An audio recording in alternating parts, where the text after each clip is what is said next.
SAC, this is Crystal Palace. Sync-NORAD has declared DEFCON 3. Scramble all alert. Favorite plate. Your favorite plate. Thank you. Thank you. Just for the record, what is the favorite plate? Penis. Super cup penis. Super penis. Thank you. It's a strange thing, but every sentient race has its own version of these Swedish meatballs. 2 egg mayonnaise, a prawn Goebbels, a Hermann Goring, and 4 colded salads. What's the matter? The food ain't that bad, baby. What's wrong?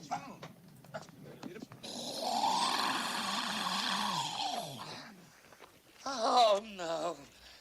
Not again. No!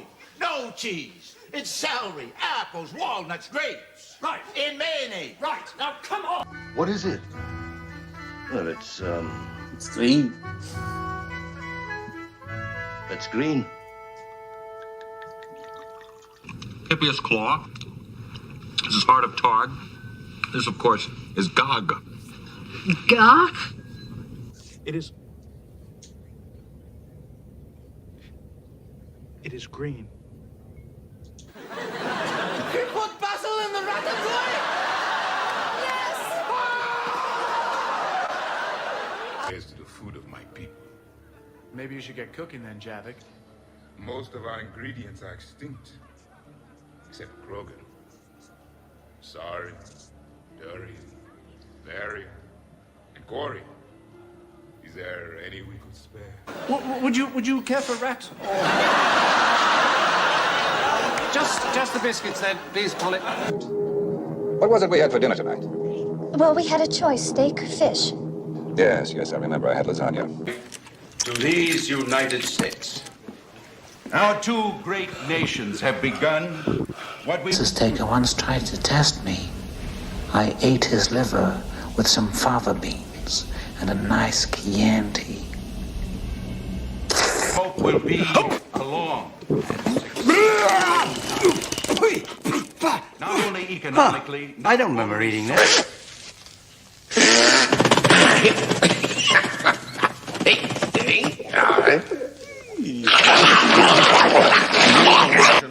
I feel better now, thank you. It's that raw fish odor that makes... Oh, God. You find him, please. I would love to eat his cookies with some fava beans and a nice chilled fresca. It's good. You creamy. No, thank you. No, smell is good. I can smell it. It's fresh. It's very fresh. Take it out of there. No, but it's... What a wonderful view. Jean? Sorbet?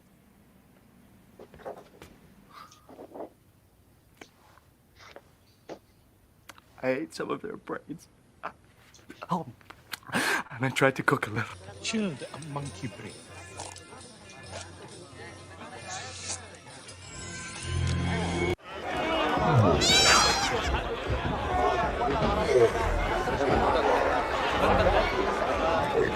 Hey. Hey. Do you still want that milkshake? Of course. To go. You're delicious. I prefer my Solarian liver served raw. He is correct. It was a delicacy in our cycle. In his belly, you will find a new definition of pain and suffering as you are slowly digested over 1,000 years. Have some more chicken, have some more pie. It doesn't matter if it's boiled or fried, just eat. Life is a spectacle. Hey, girl. What's for lunch, huh?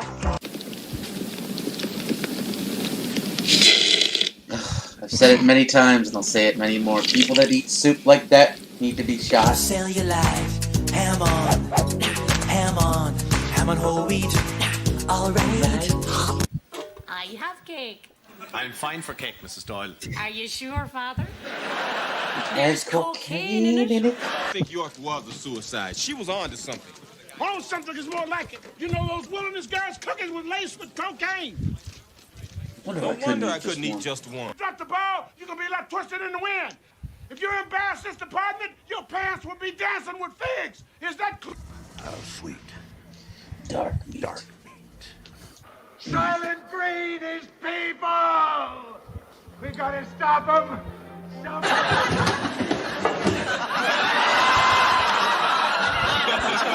I am here, standing here on the northern flank, on the eastern flank, talking about what we have in terms of the eastern flank and our NATO allies. And what is that? Yes, the speech from the woman who sucked her way to her position. We have a Soviet launch detection. That's exactly what they'll be expecting us to do. Welcome everybody. And half of those you can't even joke about anymore. No, you can't, because they're accurate. Hambone. God, Weird Al. Early Weird Al. Yep. Oh man, I love his earlier shit. It's so good. What was the Food the last album is thing? one of my favorite albums that he put out. What was the last big thing I remember watching from him? Like Amish Paradise, I think. Probably, yeah. That was one of his most prolific songs. That and the one that makes fun of Star Wars. Well, he's directing his own autobiography movie. As he should. No one knows Weird Al better than Weird Al. No shit. Hello, Amateur Ant. So, is Velned. Is anybody actually having tacos today? Jabba. No, not today. Maybe later this week. We got a nice little crew in here today. We got Sam Lombardo, Velned, Tard Lennon, and Jabba. An Amateur Ant. I'll get to see his one-page epic soon. It got mailed out. Oh yeah, mine went missing, unfortunately. He got lost in that trucker convoy. I told Quaff to wait until the 1st of the month to see if the shipping information updates, but if it doesn't, and then I told him to send out a new one. Oh.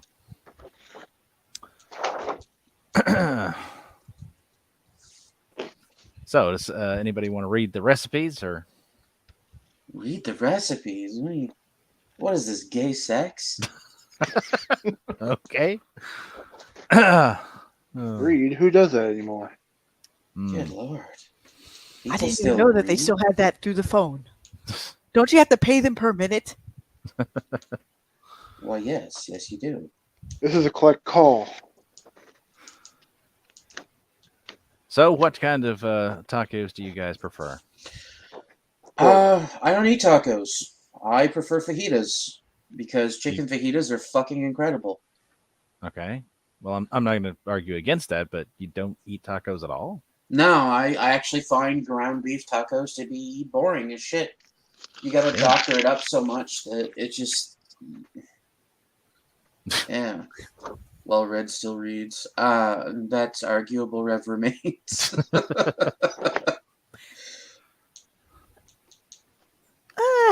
Sometimes I'll have chicken tacos. I think he looks at the pretty pictures and assumes he knows what the words say. That sounds like Leo. That's the only way I can explain how he enjoyed Xenotype. Oh, man. And what about you, John? Do you do tacos ever?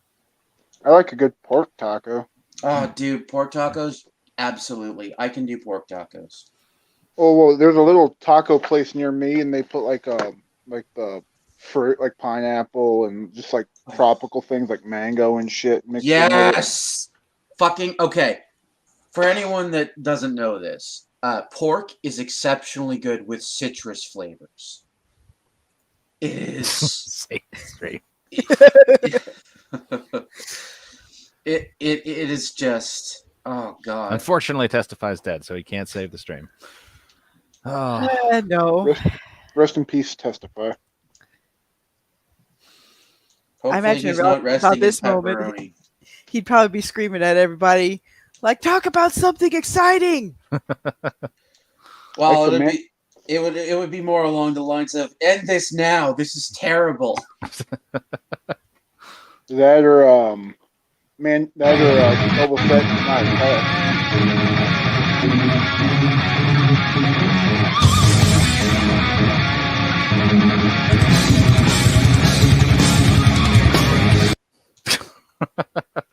Okay, I do actually have a question to start things out. Does anybody know if Dark Gift has he partnered up with somebody else and gained access to their mailing list? I have no idea why. Because I don't remember backing any of his projects. He's only had like, what is it, one or two? Right? Something like that? Well, he associates closely with Vic King. If you've ever backed Vic King, there's a possibility that that's... I can't remember if I've ever backed anything that he's done either, offhand. But So I anyway, got something. I got something in my inbox, or actually I think it went to the promotions folder. Yeah, I'm not interested in backing a tranny or a fucking degenerate leftist, so I haven't touched anything that he's worked on so far. Like, I'd like to back Anthony, but I'm not giving money to the enemy, and I don't mean Anthony's the enemy. I mean the people he couples with are the enemy. Like, fucking that weirdo tranny Iron Liz, I'm not willing to give that thing money. And then there's the other one, the Preston's wife, ex-wife or whatever. I'm not willing to give that thing money either because she's a degenerate leftist. Anthony would party up with normal fucking people, functional human beings. I'd actually back him, but I'm not willing to give money to the enemy. Well, I haven't gotten anything in my email other than stuff I've normally backed. Okay. Well, okay, I finally found it. From info@darkgiftcomics.com. Crom is here. The little green dude with a bad attitude is here. Crom is live. Enter the Cromniverse. Campaign is officially launched. Come join the party live on Comic Talk with Pops Van Zant. Sounds like a rip-off of the Great Kazoo. Before you do, make sure to stop at Indiegogo and back first. So anyway, yeah, I don't recall signing up for anything that would... I mean, maybe I did, but... is this... As Elasmat is a degenerate leftist? Hardly Vic King is worked with... What? What? Elasmat, no. No. I like Elasmat. Elasmat's good people. Also, hello, Ahmed. Greetings, Ahmed. Jabba is joining Leslie Nielsen and having lasagna. Oh, why? Dark Grift is a snake. I mean, you're probably not wrong. It's quite possible. Like I said, that's weird that I don't recall backing or signing up for anything that would put me in contact with him through email, and yet all of a sudden there he showed up in my inbox, and I'm like, what the fuck is this? I don't know. I mean, me personally, I usually just back things that look like it might be somewhere in the ballpark of the wheelhouse I enjoy. Yeah, that makes sense. And, a lot of Comicsgate has a lot of projects, but a majority of them is just like, I'm sorry, guys, I'm not really interested in like a Punisher type archetype. I want bright, uplifting stuff. More power to you, but I'd rather have uplifting scenarios. I take it you're not particularly fond of Berserk. It's well made, it really is, and it does have some of its lighter moments. In fact, I'm glad the creator was around long enough to resolve one of the big things I was looking forward to. But it's like I'm taking a break from most of that stuff. Like right now, I think like Fist of the North Star is about the maximum I can go at the moment. Yeah, fair enough. It's not that it's badly made. It's just I'm taking a break. He hangs with the graded 0.5 guys, doesn't he? Okay, is that Dark Gift? Yes, that's regarding Dark Okay, Gift. so I think I did back their book, so maybe that's how he got my email. Yeah, more degenerate leftists that I'm not going anywhere near. I wanted to back them, and then they did the fucking, oh no, you're an associate of the Testify HD thing with I don't remember who they did it to. As long as it's free, Amit will back. Yeah. Yes. Some pulps are very uplifting. I mean, sure, and some have darker material, like Solomon Kane and things like that. But Look at the Shadow and Solomon Kane; they're quite dark. yeah, but the difference is with those guys is their morals and purpose are very clear, and they don't diverge from that. They kick evil in the ass, Guts. At first, it wasn't about kicking evil in the ass; it was about living. Finding a battlefield, living until he could find a battlefield worthy of dying on. And then he kind of fell in love with Casca, and he wanted to live. He wanted to live no matter what, because he wanted to be with Casca. I don't know. Where are they? The Graded Point 5 crew, I don't know. I haven't paid attention to them since they did the fuck testify bullshit. I thought they broke up, like a band or something. They just kind of... I don't know. I don't know any. I haven't paid attention to them in about a year now, so I don't know. Dark Earth is such a snake. He still defends Liam in war. Yeah. Defending War Campaign is kind of fucking retarded. They do a lot of dumb shit, and I still talk to some of the guys there, but they do dumb shit.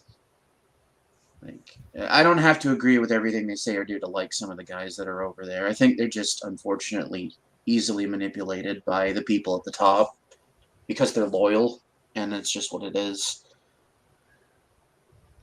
Yeah, I know for sure that Liam is definitely being manipulated into doing things that he shouldn't. Yeah, Mikachu is doing surprisingly well. I mean, Amit, I think he did like 13. I think he's up to last time I checked, wasn't he up to 13 on the Inglewood 2? Inglewood 2. That's giving me street addresses. Of course it is. I have to add in New York. All I know is with like half the projects out there is sometimes people are just biting off more than they can chew. Oh no! Wow. Oof. What? Yeah.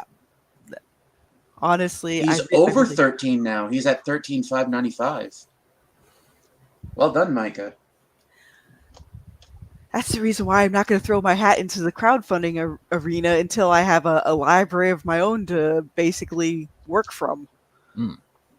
That's just how I see it. Well, it's yeah. Basically, by the time I put the campaign up, first. Fiona, this is a question for you, apparently. Pro Se Productions. But I gotta wonder who is Pro Se Productions.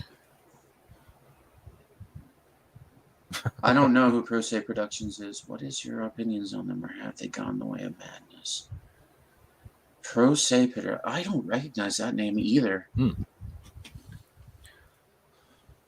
Well, it's time to look them up. Pro Se Productions. To the keyboard. They are a fairly large corporation, apparently. More corporatism. Cutting edge publisher of genre fiction. The Ghosts of Deridian, Nightingale, Right to the Cover, Power Play. Looks like they do a lot of genre stuff. Because I see Nightingale, which looks like noir. Ghosts of Meridian, which looks like noir sci-fi. Trouble Follows, which looks like gangster era stuff. Okay, so they do have a pulp vibe. I really wish I knew everybody, but I wouldn't be surprised if even smaller indie houses are trying to bite off more they can chew. Tales from the Flip Side looks like a mashup of horror and noir. I think I've seen some of their work come across my timeline before, though.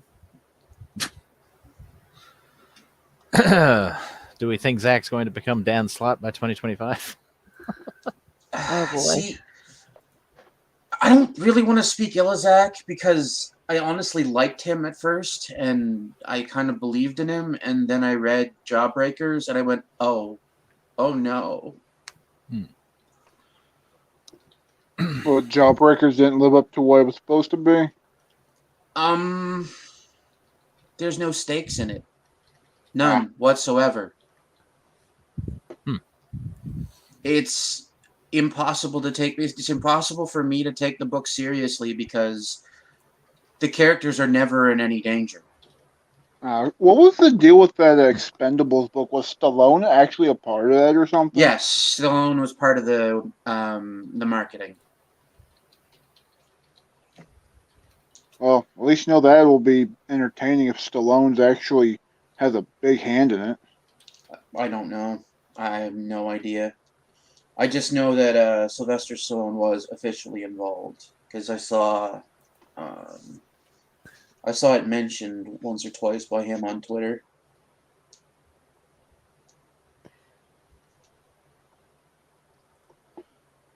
Okay, who wants to read what? Well, I was just going to say, because whether or not you agree with how Common America is going, they've actually built up on their core audience, like bit by bit. So, yeah.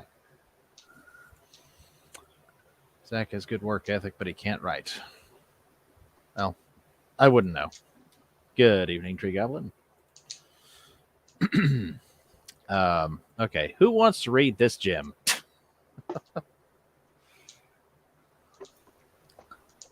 oh, I remember seeing some of the fallout from that on my feed. Oh, I liked him. Why do these people want kids to learn about things that they shouldn't learn about before, like, say, even high school? Because projecting. Because I'm pretty old school, but my parents had to sign a waiver for me to go into the special class for the boys and girls in senior year of high school to learn about certain aspects of human biology. I don't know. Maybe Florida was always proactive in that arena. Even in my day, you never know. Okay, I guess I'll read it since there doesn't seem to be any When I was takers. still on Facebook, they ran a pulp blog which has talked about the old stuff in 2011 that has now disappeared. That's unfortunate. Not enough people talk about the good old days. I think Razor's really the only person that does it seriously anymore. Well, he also has a big enough audience, so that's why sometimes some of the pulp people will springboard off of Razor. Yeah, he's actually writing his own. He's writing the second issue of his own pulp series. And he's doing it with everyone's favorite boogeyman, Fox Day. I don't understand. Okay, I can understand why people may not like Vox Day, but I do not understand the hatred of Vox Day. It seems arbitrary. Honestly, I think they listen too much to other people's opinions about him rather than trying to dig in and figure out where he stands on some stuff. You might not agree with him, but he did create an alternate platform and Archaven and everything else. Yep. And what everybody's been screaming about, create your own Amazon, create your own X, Y, or Z. Well, he managed to do it.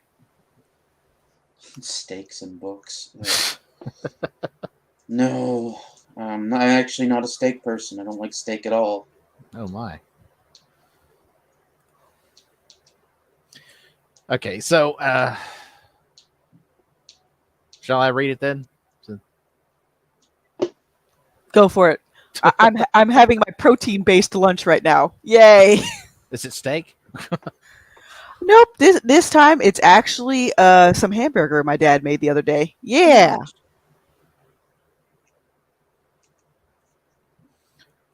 Okay, so YouTuber Just Some Guy claims Americans accepted institutionalized child sexual grooming, quote, when they began accepting Christ as their Lord and Savior, unquote. This is what is this, the 23rd? So today's the 29th. I didn't see this stand until, that degenerate a couple of weirdo. days ago. Like, this is one of the large problems that I have with these fucking retarded atheists. I don't mean run-of-the-mill intelligent atheists. I mean the idiots like Just Some Guy. They blame all of religion for the actions of one sect. He blames all of Christianity for the actions of the cocksuckers at the top of the Catholic Church, when none of the other sects of Christianity have anything to do with the fucking Catholic sect, let alone the fucking people at the top. And not to mention, they're still infighting with various Christian sects over every sort of thing. I mean, look at Ireland. You know, they're still duking it out. Yeah, because the Protestants and the Catholics fucking hate each other over there.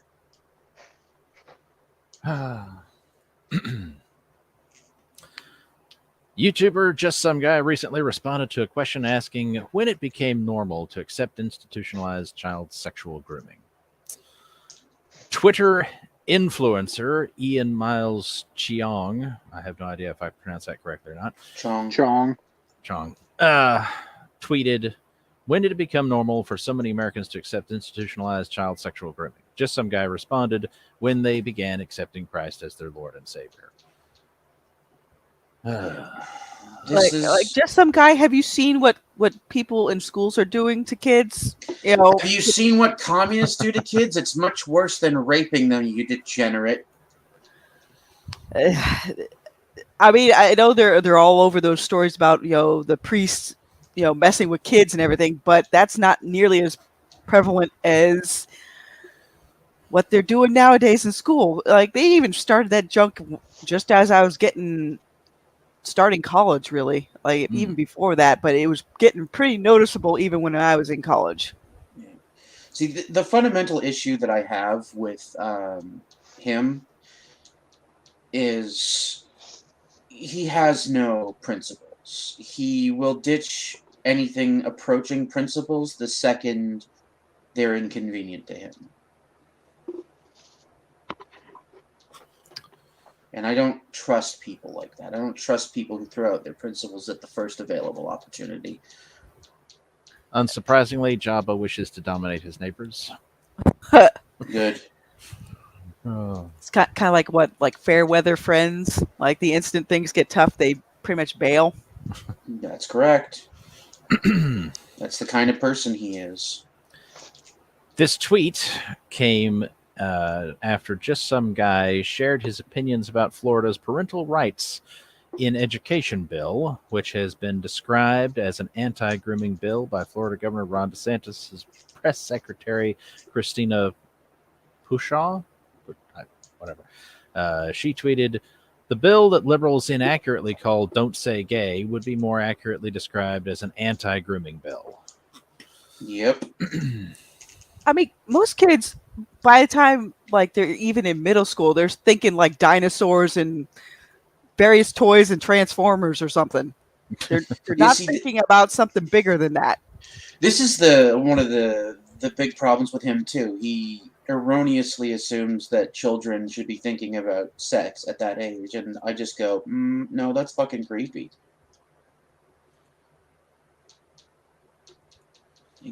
DeSantis also commented on those protesting the bill, saying, it's a free country, but understand, if you're out protesting this bill, you are by definition putting yourself in favor of injecting sexual instruction to 5, 6, and 7-year-old kids. Yes, that's precisely it, Rev Remains. Nick Rekieta rightfully judged that's Just Some Guy to be a chameleon. He doesn't believe anything. He'll lie about whatever he can to get what he wants. Amateur Ants has named his price. Oh man, with today's inflation, no, you're thinking Austin Powers level. You'll have to go bigger. 11 billion. Yes. Exactly. Most people think that's wrong. Parents especially think that's wrong. The bill, HB 1577, states in part, classroom instruction by school personnel or third parties on sexual orientation or gender identity may not occur in kindergarten through grade 3 or in a manner that is not age appropriate or developmentally appropriate for students in accordance with state standards. See, I would think that, I guess maybe does that change, I guess, based on location? When I was in school, I believe the elementary campus topped out at grade 4. And then it was junior high and then high school. I would think that, it's not appropriate to teach any elementary, age children, that sort of stuff. Oh boy. Yeah. The only thing I can even really think from high school is the first time I got a crush on a boy, I was like, oh, he's cute. Was I thinking about anything other than that? Not really. No, because you wouldn't, because you're a kid. I was like 16. The biggest thing I was worrying about at 16 was like, oh God, my mom's trying to teach me how to drive stick shift and I'm failing at this. I was really horrible at it. I kept forgetting the clutch. Amateur Ants has upped his bid to 10 million, or his requirement to 10 million. Bill also prevents school districts from adopting, quote, procedures or student support forms that prohibit school district personnel from notifying a parent about his or her student's mental, emotional, or physical health or well-being, or a change in a related services, or monitoring, or that encourage or have the effect of encouraging a student to withhold from a parent such information. Okay. Gay. Walt Disney Company's Pride Collection. Oh boy. Man, my parents even didn't talk to me about voting until I hit 18, until I was eligible to vote. And then they started being like, okay, try to do some research on the various bills and everything else that are coming down the pipeline, because in a few years you'll be able to vote on it. Amatranthus, a simple man. 10 million is plenty for him. Yeah, I seem to remember when I was a kid that Disney already had Pride Day or Gay Day or whatever the hell you want to call it. My parents were like, this is, it's Gay Day, so we can't go today to the parks. We have to find something else to do. Oh, hell, like 2 weeks ago, I think it was like 4 people that worked for Disney high up in the company that were arrested for, like, I think child pornography or something. Oh, lovely. So. The bill also requires, quote, each school district to notify parents of each healthcare service offered at their student's school and the option to withhold consent or decline any specific service, unquote. Parents must also be notified of any well-being questionnaire or health screening form provided to students in kindergarten through 3rd grade.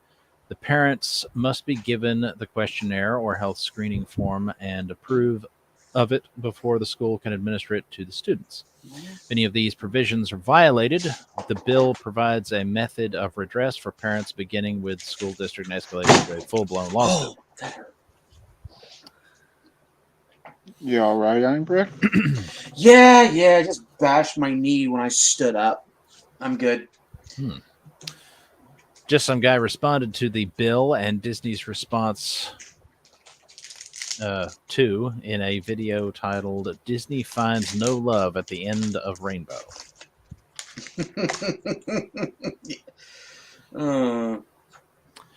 In the video, the YouTuber specifically references Catholic leadership. There we go. Saying, I see Chapek graduated from the Vatican School of Optics. We're sorry we got caught protecting douchebags. We'll pretend to do better until you stop looking. Not only did he target Catholic leadership, but he described anyone who supports the bill, especially those on the right politically, are homophobic. At one point in the video, he stated, quote, I also see that no faux good deed goes unpunished. Of course, the right claims Chapek bent the knee in opposition to their righteous homophobia, but no, he didn't. He's pretending to bend the knee now that his public statement will have zero effect, unquote. Yeah. He even concluded his video saying, quote, but what do I know? I know how to spot homophobia when I see it, unquote. A clear reference to anyone in favor of the bill. Yes, that just sounds gay. The Azov Battalion has come for me, Todd Lennon. I thought you were gonna say the French police. Oh, yeah. When did this whole thing develop into like let's just hate on the Catholics all the time? I mean, the Catholics aren't responsible for every sect within Christianity. It's because Those people white who hate Christian religion bad. hate all religion. And Just some guy should change his name to just some pedo supporter. no, just well, some pedo. He's what? a pedo himself. People who defend pedophilia like this shit. I believe the Kiwis did label him just some pedo defender. Yeah, well, you don't defend pedophiles if you do not share their. Will he their strike this channel? predilections. Well, I hope not, but you never know. Will Disney strike this channel? Oh, It's as simple as Also people hope that not. defend. It's more likely that Disney would strike the channel because the House of Mouse doesn't like people using anything from them. Yeah. Yeah, Catholics are always right. Well, I certainly can't agree with that, but anyway. It's honestly as simple as people who defend pedophiles often turn out to share their predilections. So I don't trust anyone who defends pedophilia. I'm legit surprised that Birdside hasn't struck me down for putting in all pedos get the wood chipper or the rope. The video I'm would just shocked. The video would receive significant criticism from his own viewers that would eventually spill over to Twitter. Fellow YouTuber Quarterback Garrett noted that one criticism of just some guy was, quote, a mild rebuttal and explanation. This Disney's library book bans, you probably need to look at the comment sections more often.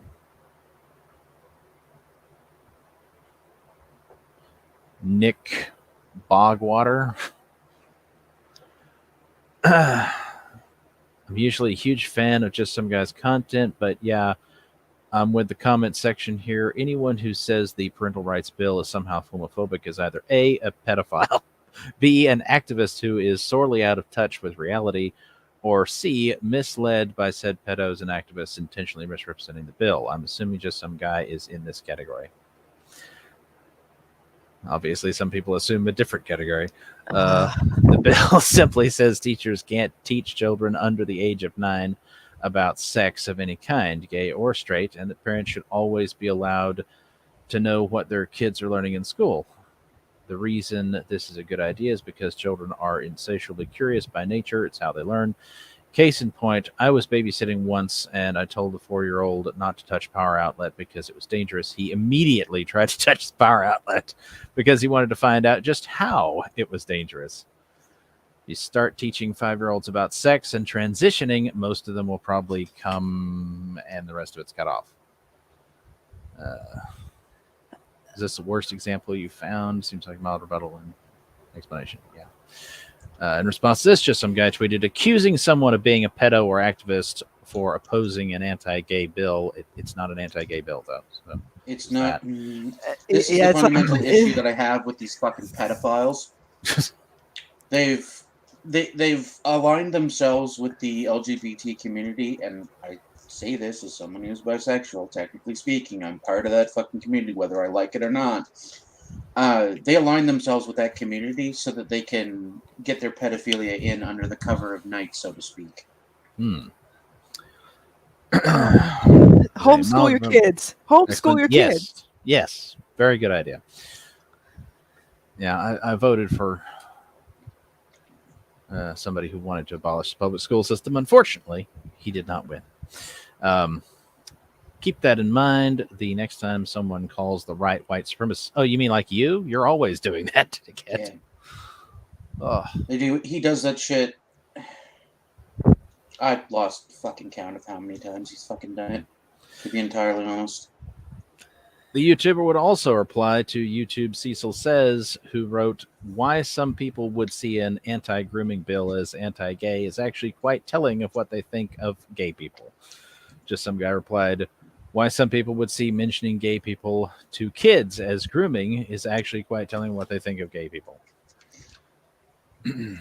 People you make of don't just some guy's put comments your about kids Christians through and this. his what? I'm just saying, don't put your kids through this. They just want to learn basic things and hang out with their friends and go to playgrounds.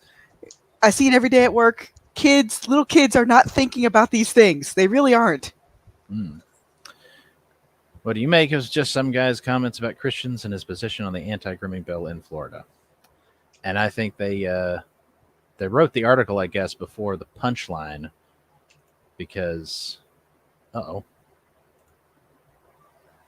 John Castle dropped out briefly. So what would be the punchline with this one? Because I didn't keep up with all Cecil, of it. I believe, responded with, oh God, what did he say? I don't want to fuck up the quote, but He's give me 1 second. I remember this.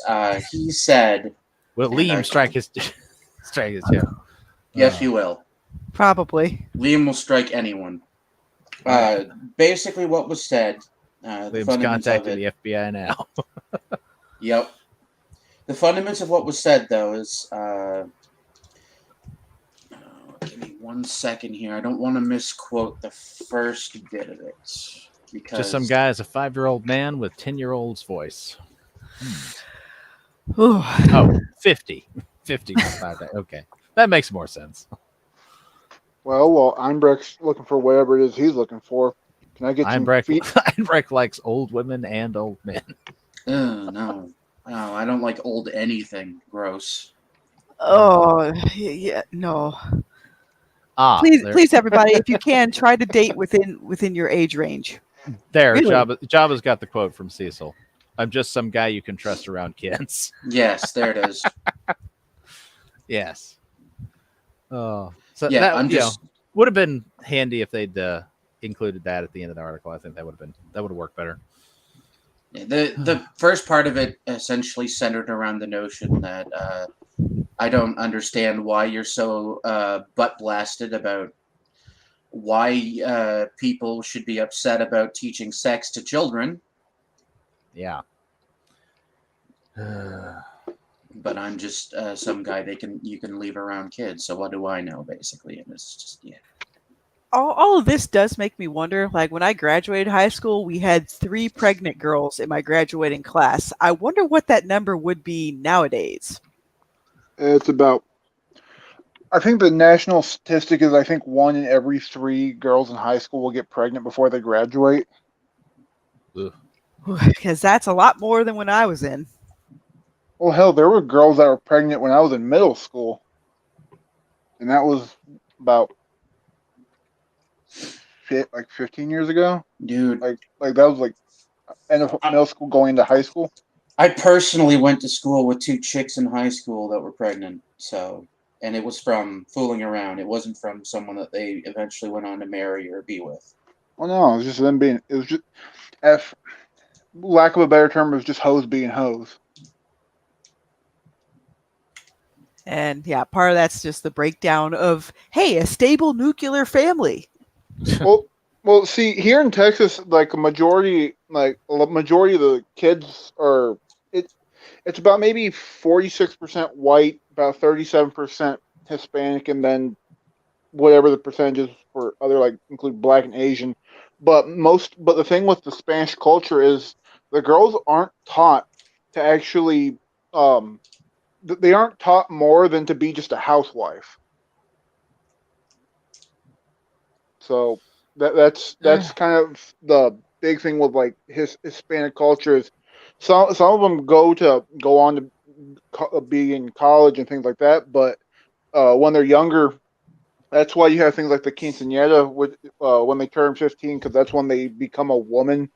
Yeah, that's essentially a please someone marry and impregnate my daughter.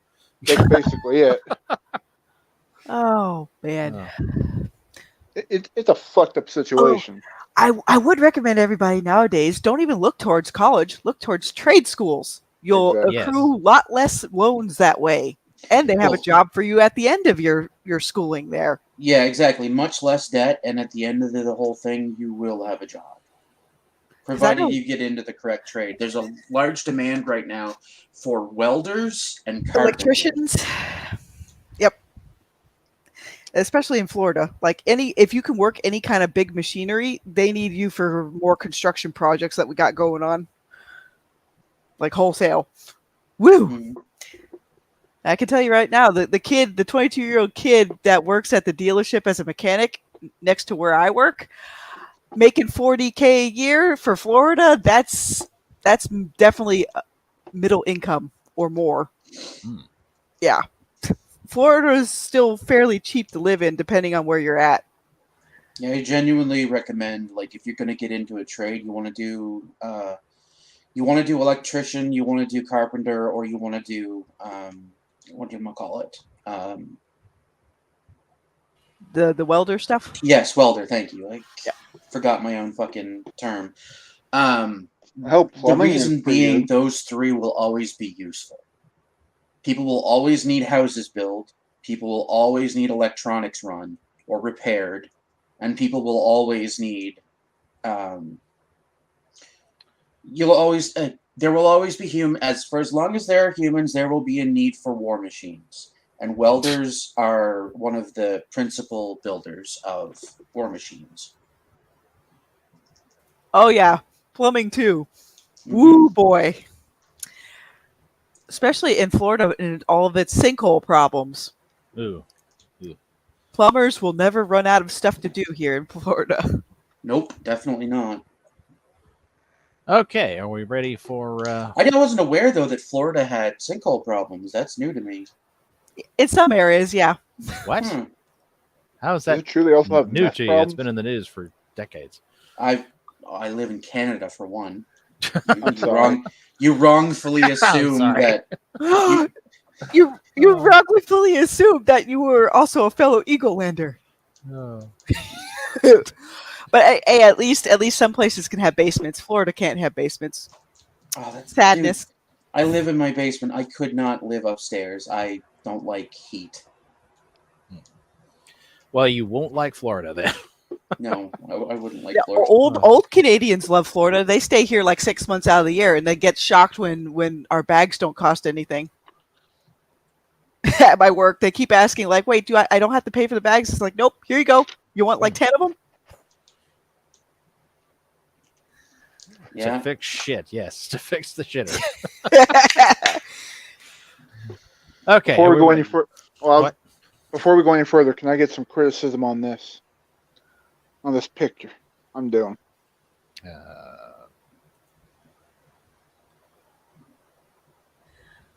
That's pretty quick because you're already that far in.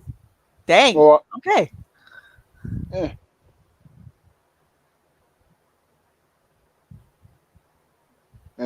Any criticism for it yet? First, which character is it? Casca. It's Casca. Her lips are a little bit too big. I know. I'm slowly working on that right now. Cool. I'm just trying to get the basic form and then whittle it down to what I need. Gotcha. That's the way to do it.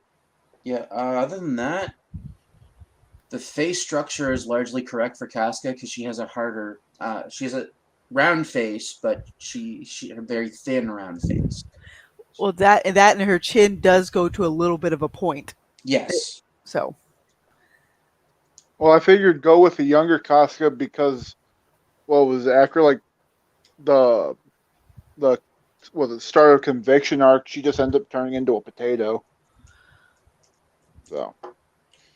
Yeah, the Japanese. This is one of the larger problems that I tend to have with Japanese art, and again, I say this as someone who reads manga consistently because I find the stories told in manga to be superior to the garbage told in North American shit these days. They have this propensity for turning females' faces into like weird, almost potato-shaped things.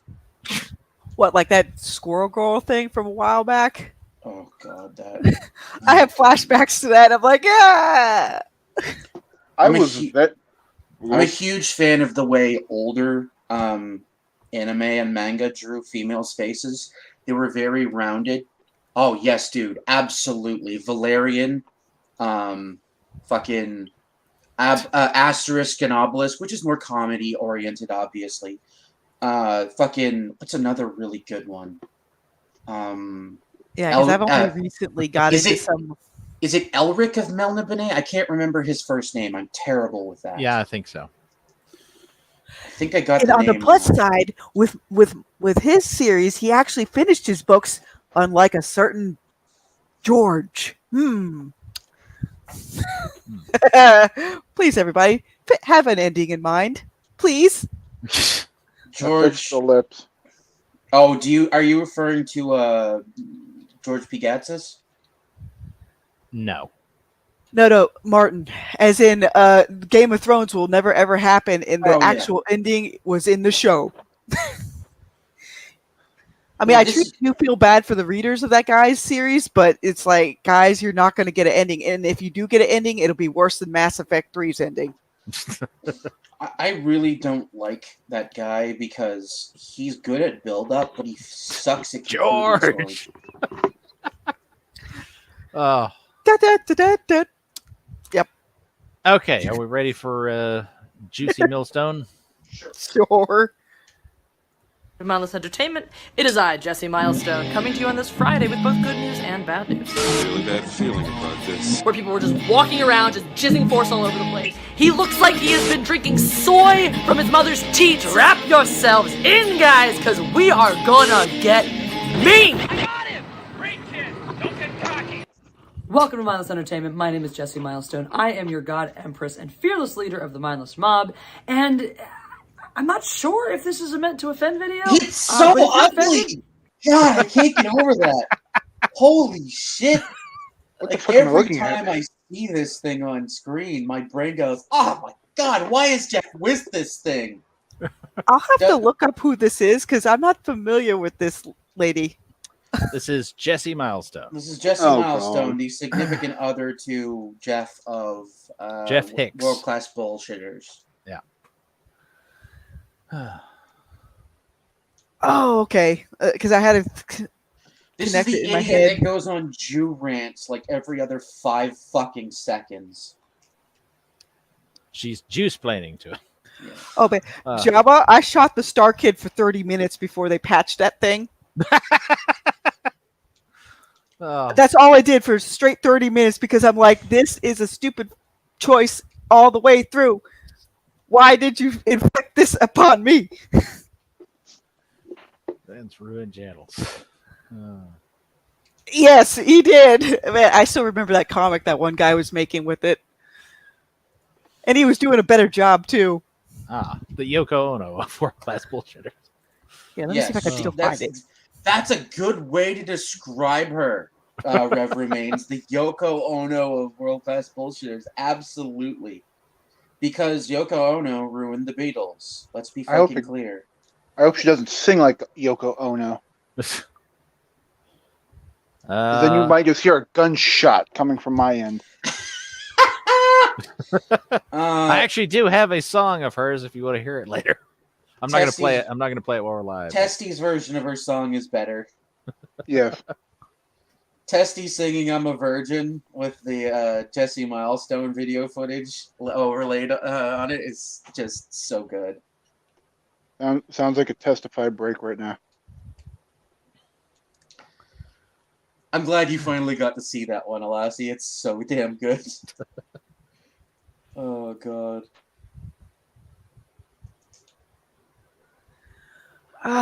Personally, I don't want anybody to be like, do simp things. Just, if you like something, then just enjoy it for what it is. To all the men out there, do not give a woman money just for attention. Save that money towards a nice new computer. Something practical. Please, I say this as another woman. Save it for something practical. Yeah, seriously. Stop giving money to these fucking just dude, you're blowing your fucking wads on women who are 5s with makeup. What is wrong with you? Low standards. Yeah, I'm Breck. You want to grab a screen cap? Yes, done. Oh. It says Yes, Jesse you'd- Milestone when you'd she saw fucking her die. first BBC. No, I don't need it. Yeah, we would definitely all die of alcohol poisoning if we drank every time she fucks with her hair. If we drank every time she hair flips, we'd be dead before you could spell the word emo. Okay. Good. And I'm gonna start this one the way I've started some things you may have heard me say this a couple times before, right? Which is that we're living in a false dichotomy. We are living within this false dichotomy. The powers that be would have us believe that we live in a world where there's two options, right? There's two political parties. There's left and there's right. There's conservative and there's liberal, and those are the only two ways that you could possibly think. That's it. Those are your two options, and that's accurate. ridiculous. That's crazy, especially because we're also supposed to believe that if you believe any part of that ideology, then I must therefore shun and hate you. Crazy town. The truth is that that's all part of one ideology, which is tribalism. And that's it. There's that. There's tribalism. There's groupthink. There's people who do that. Subscribe to ideologies. Subscribe to one way of thinking. Says the raging leftist. Within that way of thinking, but have to blanket accept every At piece this of it. point, like with all the political parties, I'm like, behind the scenes, they're shaking each other's hands and like, we're going to get more money for ourselves. That's exactly it. Anyone that assumes the Republican and the fucking Democrat Party are in any way separate from each other is a retard. They're shaking hands behind the scenes and fucking gobbling up donator money. That's it. That's all that bullshit is. It's the reason why, like the Con Incs of the world, like the Shapiros and all that, they're going to pull the ladder up behind them. They don't care about, oh, where's the conservative writers? They don't care about us. Never have. Shapiro's Mitch McConnell looks like a turtle. a Jew. He doesn't give two Turtle. shits about the rest of us. This is a man I would avoid in public. Mitch McConnell looks like a turtle that looks like he wants That's to say, correct, "Feed Jabba. me Humans pork." are tribal by nature. We choose people who are like us because we believe, rightfully, in 99.9% of the cases, that we are safe around those people. Yep. You know, I never even thought to look at as whole countries as large tribes, but it does make sense. Well, that's what nation means. It's people, not land. But anyway. And reject anything that falls outside of it. And then there's people who are like, nah, I'm gonna think for myself. I'm gonna go case by case. I'm gonna make decisions individually based on what's right for me or my people or the world in the moment. Smart people, thinking people. And you'd think that we would have more of these because we should. We really should.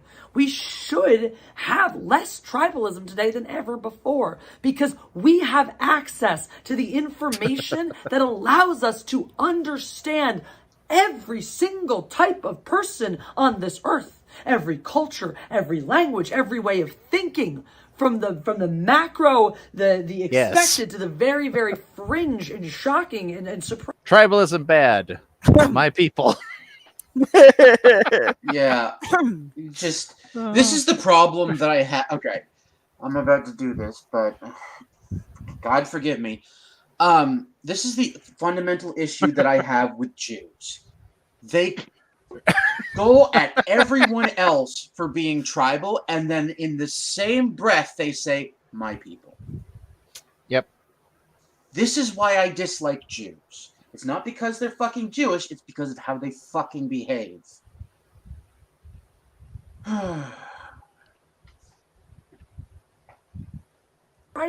We have the information, and yet we cling even more fervently to our tribalistic ideals. Unless my people means Americans, screw my people. Yeah, exactly. There's so few Americans, though, so. It's funny, too. I was, to show how tribal human beings can be, when I was younger, I was dating a woman from Texas. And good boy. She, dude, it's just I don't like leftist women. I didn't like them even when I was young. Leftist women are the most insufferable human beings on the planet. Yes. And after that, it's leftist men because they enable leftist women to behave like the shitbag they are. But I was dating a woman from Texas, and oops, I accidentally bumped the shelf. Sorry. I have very terrible spatial reasoning, so I bump things a lot. I was dating her because I didn't want anything to do with any of the local females because it's just like fuck, they're all insane. And we had a conversation once about me moving to the U.S. I was like, yeah, sure, I have no problem with moving to the U.S. She's like, good, because I don't want to move to Canada. I'm like, why not? She's like, because I'm not Canadian. I don't want to live in Canada. I'm like, okay. I mean, I guess that's kind of fucking weird. And she's like, you're technically American though, right? Like you're North American. I was like, well, I'm Canadian first, then I'm North American, then I'm human. And she was baffled by this, and she was just like, what?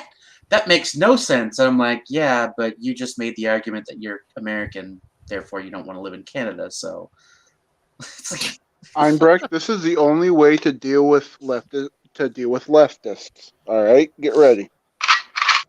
Yes. Yes, exactly. Actually, it's gotten to the point where this one transient from California, he's just a normal guy. He was like, did anybody here in your area of Florida fight over the Trump and Biden signs? And like, no, people would just buy what they wanted. Sure, my county's was majority Trump, but it's not like they went out and lynch mobbed other people. It's like, it makes me wonder, is California really that white, like, what is it, like tightly wound? Exactly, Rev Remain. She's only against tribalism because she's on the outside of Gary's George money. Exactly. Oof. City Rovers, Jabba, I'll kill you if you pick the wrong. Oh, no. They both shit. What was that, a wood chipper? Wood chipper. No. Yeah, wood chipper. Woo! Rovers at least had a Ricky Lambert play for them. Jeez. Why? Why are we doing this? Well, it's comfortable, it's hard to change, and it's getting harder to change because people are never going to change documentedly tribalism, moving. Jesse. It's impossible. Human beings are fucking, we cannot get away from that. We form groups, even, okay, what do you think an HOA is? For those that don't know the terminology, a house owners association. It's literally people forming a tribe in order to impose rules on each other. Kind of like gated communities. Gated communities always have HOAs, 100% of the time. Fuck those. I hate HOAs. I think nobody's telling me what to do. That's precisely it. I hate HOAs. But the point is, it's literally people forming a tribe. Yes. It's a de facto tribe. You cannot get away from human beings' tribal nature. It is not possible. We do it. Human nature does not change. Well, no, look at the fact that we're consistently at war with each other, even ones that look the same. Trick Goblin won't kill me. It's kind of why I want us to be able to get off of planet Earth at some point, so not all the eggs are in the same basket. Come on, Elon, build the rocket. HOH is World War II Germany. Huh? No, I was saying HOA, but Homeowners Association. More and more into areas and communities full of other people who look and think like them. And this thing happens when you're surrounded by people who think like you, which is that you just all get more... I actually like people that raise their own. Everybody says I hate HOAs until their neighbor wants to put up a fucking chicken coop in their front yard. I have a chicken coop in my front yard. And nobody's fucking telling me that I have to take it down. You'll get a shotgun to the face. Yeah, fence in your chickens so that they don't end up in my yard, and I will have absolutely no fucking problem with you having chickens. It's like this. It's my house. If I want to go outside and drink a cup of coffee with no pants on, that's my right as a person. Dude, I take the garbage out to the end of the driveway in my boxers and nothing else. My neighbors have... In Canada, no less. Yes. My neighbors are like... Wave. In the snow? Yeah, if it's not snowing, yes, I will actually walk to the end of the driveway in sneakers and boxers and take the garbage out. Will you at least wave at your neighbor? I mean, I've waved at them before, but they give me this awkward look like, really, dude? Yes, local food and production needs to, yes, absolutely. These people wouldn't like my area of Florida because half of it is like ranches and people have their chickens. They have their roosters. I hear it every morning. Yeah, I hear mine every morning. Certainly, nobody wants to strangle that fucker more than I do. I like the meth and cock-a-doodle-doo at like 4 a.m. in the morning. It's like, oh my god! Are you saying you want to fucking choke your chicken there, you fucking degenerate? HOA is what he meant. Okay. The chicken ain't clucking no more. I'm Breck. Stop advertising your neighbors. They're probably... Yeah, they probably are. But considering how the prices on stuff is climbing up, more and more people are starting to look into like, how do I do regular homesteading and go grow like victory gardens and things like that. I legitimately am fine with people doing that shit, but box it in. I don't want it spreading into my yard. Like, I don't want your chickens coming over into my yard and eating the grubs that my chickens are supposed to be eating. Fuck off. Also, if you ever want to kill all the grass in your yard, grow a tree. No, much better than that. Get a goat. Oh Goats, god, yeah, they eat so much. Cows graze. Goats will destroy your lawn, and then you can replant it, and you can fence them into a little. Beds are cancer. No, it's true. Like, yeah, one, you'll be able to benefit from the goat because you can breed goats. Goat milk is much better for you than cow milk. And two, dude, goat cheese is delicious. Like, make your own cheese and butter. It's so good. Yeah, if I want to kill my grass, all I have to do is water it. There's so much chlorine in the city water supply, it just kills it. I did not inherit my grandmother's green thumb whatsoever. I can't have goats because my front lawn will start turning into Baghdad. Oh, jeez. Stubborn and extreme in your beliefs. And it doesn't help. It doesn't help, by the way, to be that one warrior who wants to charge in and fix everything. I'm going to set these insert ideologies straight by bringing the black... You see how you're probably not any more open-minded than the people whose minds you're trying to change. So how? No, okay. I'm honest about being stubborn. That's what I am. I'm very honest about being stubborn. First off, I have a problem with this fucking argument for one simple fact. It ignores that she does the same shit. She just doesn't acknowledge that she does the same shit. Mm-hmm. This is why I don't like leftists. They're completely dishonest about their positions.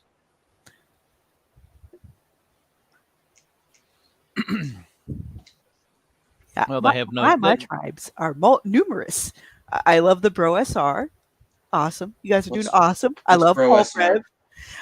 They're basically spearheaded by Jeffro Johnson about how to do proper timekeeping in tabletop.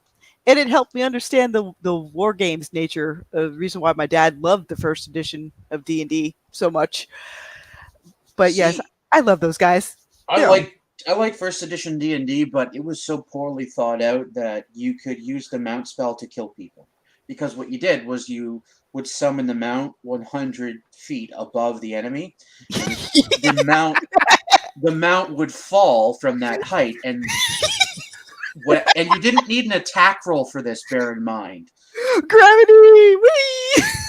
The recipient of the hit would take the falling damage that the cow would have taken. Basically, this is why I don't like first edition. It was very poorly thought out. But it explains the reason why my dad did some warfare by launching the animals in a catapult at one point. Yep. Oh my god. Oh yeah. And I say this as someone who played first edition and second edition and eventually came to third and stuck on 3.5. I find 3.5 to be my favorite. I guess that explains some of the play results I've seen where they have the pterodactyls drop things on people. Yes, that's correct. No.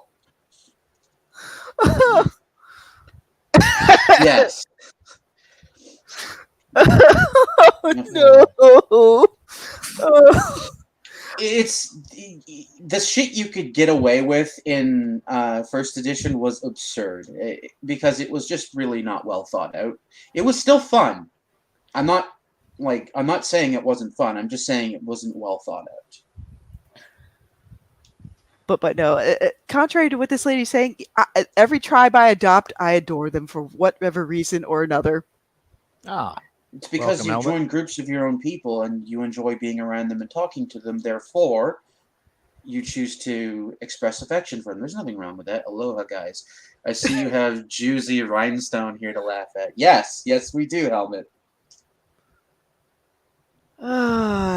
Wait, that's also probably the reason why I don't put myself on camera, because I just want, if people are going to listen to some of my stuff on my channel, I'd rather have them just like listen to me and not focus on other stuff. Not that I look like a troglodyte or anything. It's just that I'd rather people just listen to me for me rather than like, I'm using my feminine wiles on people. Because I know on some level, guys will usually turn their heads to take a look. It's just ingrained in many of them. Yep. That's why the human race is still around. I sent you the link, Helmet, if you care to join us. Yes, you are always welcome, Sir Helmet. Good evening, folks. Just got off work. What did I miss? We were talking about a little bit of taco talk and a little bit of just some guy talk. And Florida dominance. There we go. Yes. Einbrecht annoyed his neighbors in his underwear. Yes, I always annoy my neighbors in my underwear. He goes out and recreates that dance scene from Spider-Man 3 every morning. Oh boy. Einbrecht, yep. I know, it's rare, isn't it? I'm inherently aware of the fact that, because I see it at work. Normally, if a guy is really ticked off, I can use my women card to de-escalate the situation. God's chosen millstone. It's almost like men naturally respond to the more compassionate nature of classical women than they do other men who will want to escalate the situation further. Imagine that. It's almost as if we're a companion species. Oh no! Oh my goodness! But another fun thing is, when there's usually coupon Karens at my work, it's generally the 40-plus-year-old women that are drinking wine and having seances with their cats. I love coupon Karens. Oh my god. The only woman I've ever been in a serious relationship. It's the one time in my life I was just kind of madly in love. She had so many stories about coupon Karens. Ridiculous.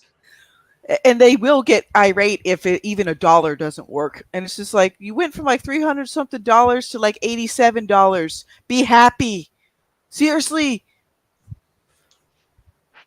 Most people would kill to be able to do half of the stuff they do, but then they don't figure out that eventually corporate catches wise to what they're doing and changes the coupon rules on them. It's a little bit risky for a German to make fun of Jesse Milestone. Yes.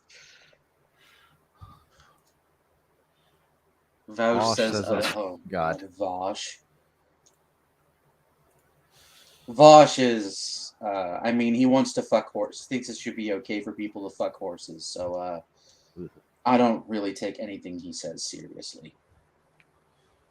If you're surrounded, in a place where all your friends think the same way, all your family thinks the same, all your coworkers, you can't get away from it, no matter what you do. So how do you know? That sounds like an ideal position, but unfortunately, that's not my position. Captain Ukraine. Oh my God, someone made that. Oh. That's not going to age well in the annals of history. Nope. Yes. Vaush makes anyone who has a brain feel ill. Thinking of Cenk Uygur, he's the horse fucker. Yes. Oh man, yes. I still remember when they exploded during 2016. But it's no, called the meltdown in real time. Yes. Specifically, Vouch said it should be fine for people to fuck horses. I And believe children, that was what it said. right? No, Vouch's point was I don't see how we can complain about pedophilia when we willingly allow children to work in sweatshops in third and second world countries. And I think that's a valid rhetorical point, but it's kind of stupid to say it because I don't think anyone's okay with because it presupposes that people are okay with children working in sweatshops, which I've never met a single human being other than the people who run the sweatshops or fund the sweatshops like think or say that. Yeah, I mean, I can even look at some examples even on Twitter where some of these artists that are not in U.S. or Western-based countries, they will undervalue their work because the American dollar is worth more in their country, and just as as far as like time and labor, like why do they deserve any less than what a Westernized artist will get? Well, before long, the dollar will be worth much less. So there's. Yep, there is that. Might as well get in while the getting's good.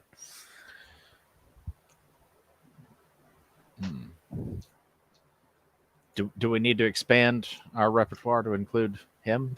Vouch? Oh God! I mean, you can if you want to. Oh God! Oh my! What's her name? Oh God! They had a South Park episode about that. Sarah Jessica Parker. Sarah Jessica Parker thing. I'm telling you, specifically, Chunk Yogurt said it would be okay to fuck horses. Yeah, Vouch Fuck did. Chunk Yogurt. Yeah, fuck Chunk Yogurt, indeed. I didn't know that Chunk Yogurt had said that. That's fucking funny as hell. Oh yeah. So in like 2008, he was all about bestiality. Oof! What a fucking surprise. The fucking Armenian genocide denier is fucking pro bestiality. Who would have thought?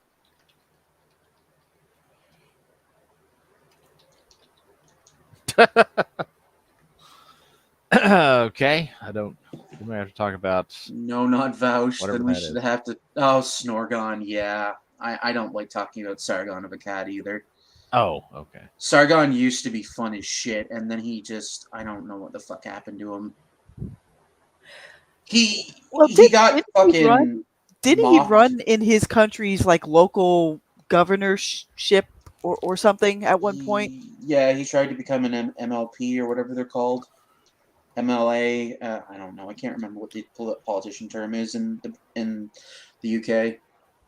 Well, was it MP for member MP, of Parliament, or thank was you, it that's it. MEP for member of European Parliament? No, it was member of Parliament, so Okay. MP. Thank you.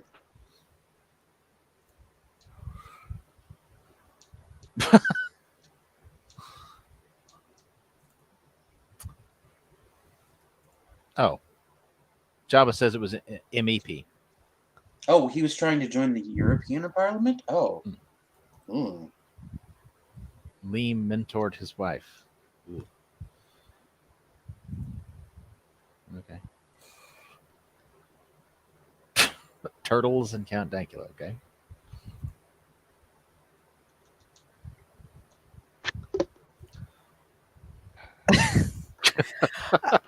I have to admit, Count Dankula does take a lot of things in stride. He really does. Mm. At least from what I've seen on his feed.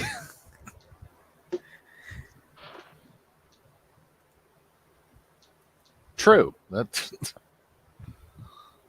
How do you find out if you're still able to logic and rationalize and reason with and about people who think differently from you or not? Well, consider the following statement.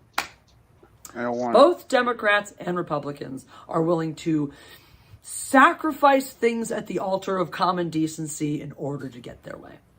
You don't fucking say. No, common interest, which means more money in their pockets, which means a 21% pay raise for not doing their job. Fuck you, Pelosi. No, at this point, yeah, I don't see much of a difference between either group because at the end of the day, unlike when all this stuff first started, when the country was founded, their policies don't affect them personally. It just affects us. Yes, because we're the piggy bank. Yep. Maybe you heard that statement. You went, "Yeah, that sounds true." Maybe though, maybe you heard that statement and you went, "Yeah, but, well, that side, yeah, I'm sure, but those guys, the ones who are the opposite for me, obviously are worse because of X, Y, No, and Z." all of them are Borg. Yeah, all of them are evil. All of them are fucking retarded. Let's not pretend otherwise. Think about the statement. Sacrificing the altar of common decency. So when you just take a little step back for just 1 second, take the blind Decency is vastly overrated, Jesse.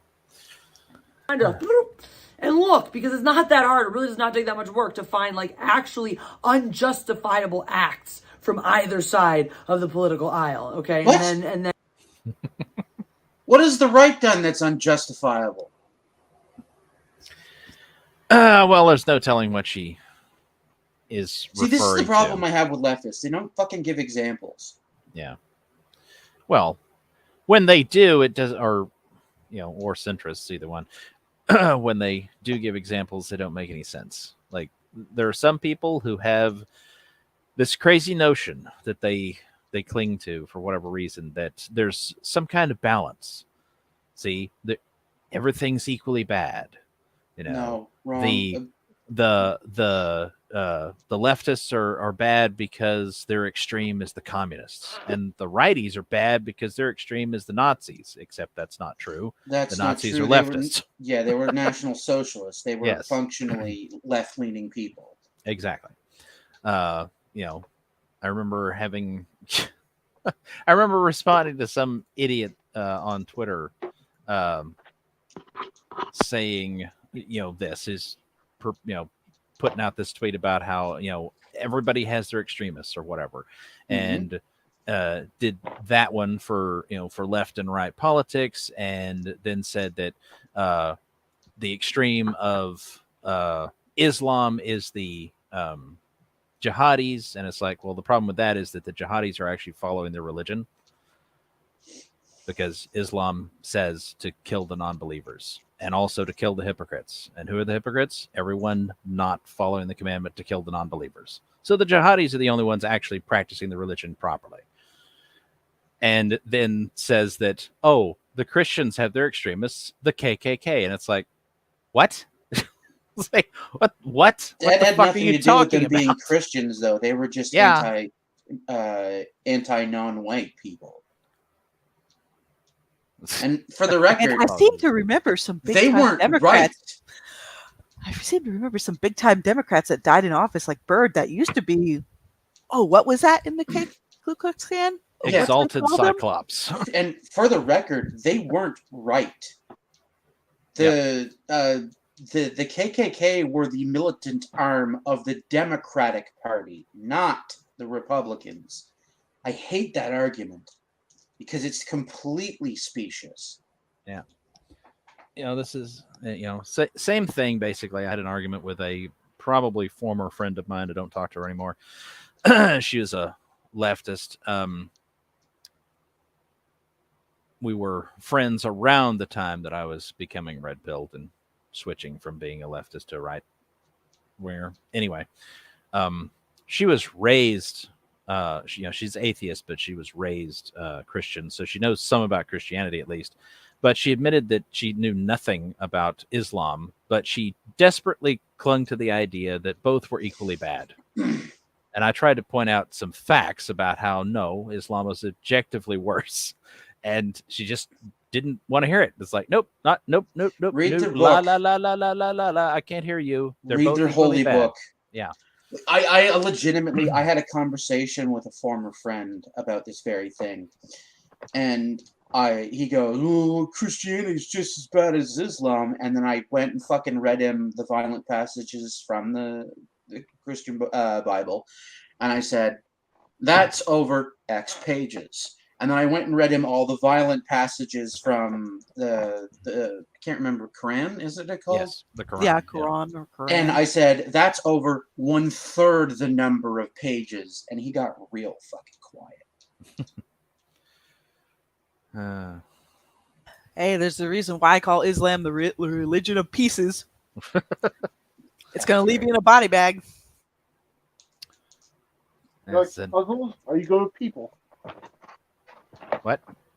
Do you like puzzles? Are you good with people? Yes, exactly. Yes. Sorry, I had my headphones off. All good, man. All good.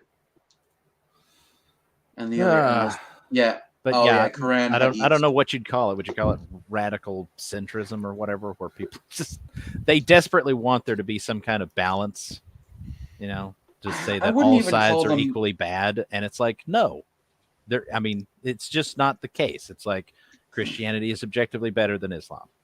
The right is objectively better than the left. I'm sorry, but these are just facts. It's, you know, you don't like it, tough shit. The only time that you could even begin to argue that the right is worse than the left is the people who are faking being right-leaning people. Yeah, but even then, you can't pin that on right-leaning people because they're not actually right-leaning people. Yeah, it's like, what is it? Bad faith actors like Conservative Inc. and all that stuff. Yeah. Yeah, like the fucking Ben Shapiro's and Joel Osteens of the world. And even the Walsh guy with his stupid walrus book, like you saw that product placement in that other, that shaving company hates us, buy our stuff instead. It's like Jeremy's you're just razors. trading one corporation that hates you for another one that just wants your outrage money. Yeah. What's it going to be, consumers? You know what I do? I just take fucking clippers to my head and my face. That solves the hair problem. I do it once every 2 weeks. I just quit shaving. Or you could just get the generic store brand at this point. No, I'm not giving any of those. See, I just bought a pair of clippers for like shaving your head, and they work really well for your face too, provided you're not a retard. If you can actually use it correctly and not cut your neck to pieces, they're great. Of course, my mom used them one time for the dog's asshole and didn't tell me. No. And I shaved my face. And she told me afterwards, and I went, I'm buying a new razor. Don't ever use this one for the dog's asshole.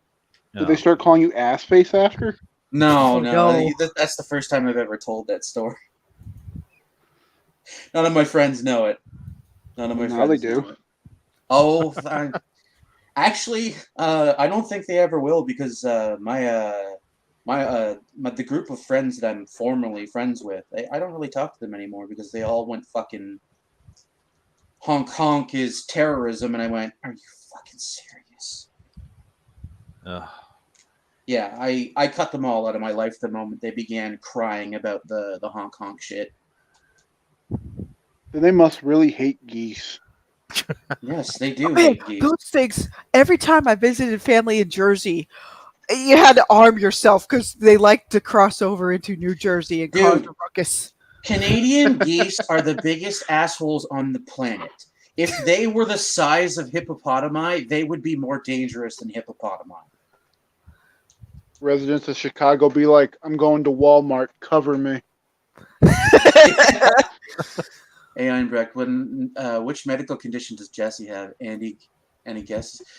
ADHD would be a likely culprit, but I'm honestly leaning toward autism. Because she's just weird. Like, she's weird in the same way my autistic friends are weird. And you really want to tell me you're now going to start splitting hairs and ranking different acts with no justification? Because now all I hear is you. Syndrome. Yeah, well, okay, look, I get it. We both She's feel down it, with the syndrome, okay? is she? But my side, we drown babies. Okay, and that's obviously more humane than those guys who bash babies' heads against the wall. And obviously, we're clearly just with our I'm method. detecting a straw man. I'm Yeah. detecting a That's- straw man. Literally a straw man argument.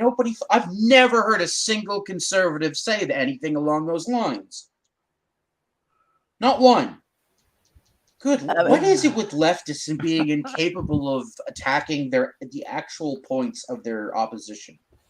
Because otherwise they make their points invalid, or their argument invalid. That's fair enough. It's a rhetorical question. It didn't actually require an answer, but I do appreciate your answer nonetheless. Mild Downs. Jesse drowns babies. Confirmed. I mean, unless he's trying to set up something about like the religious rite of where you're blessing the child for their communion or something, like dunking the baby.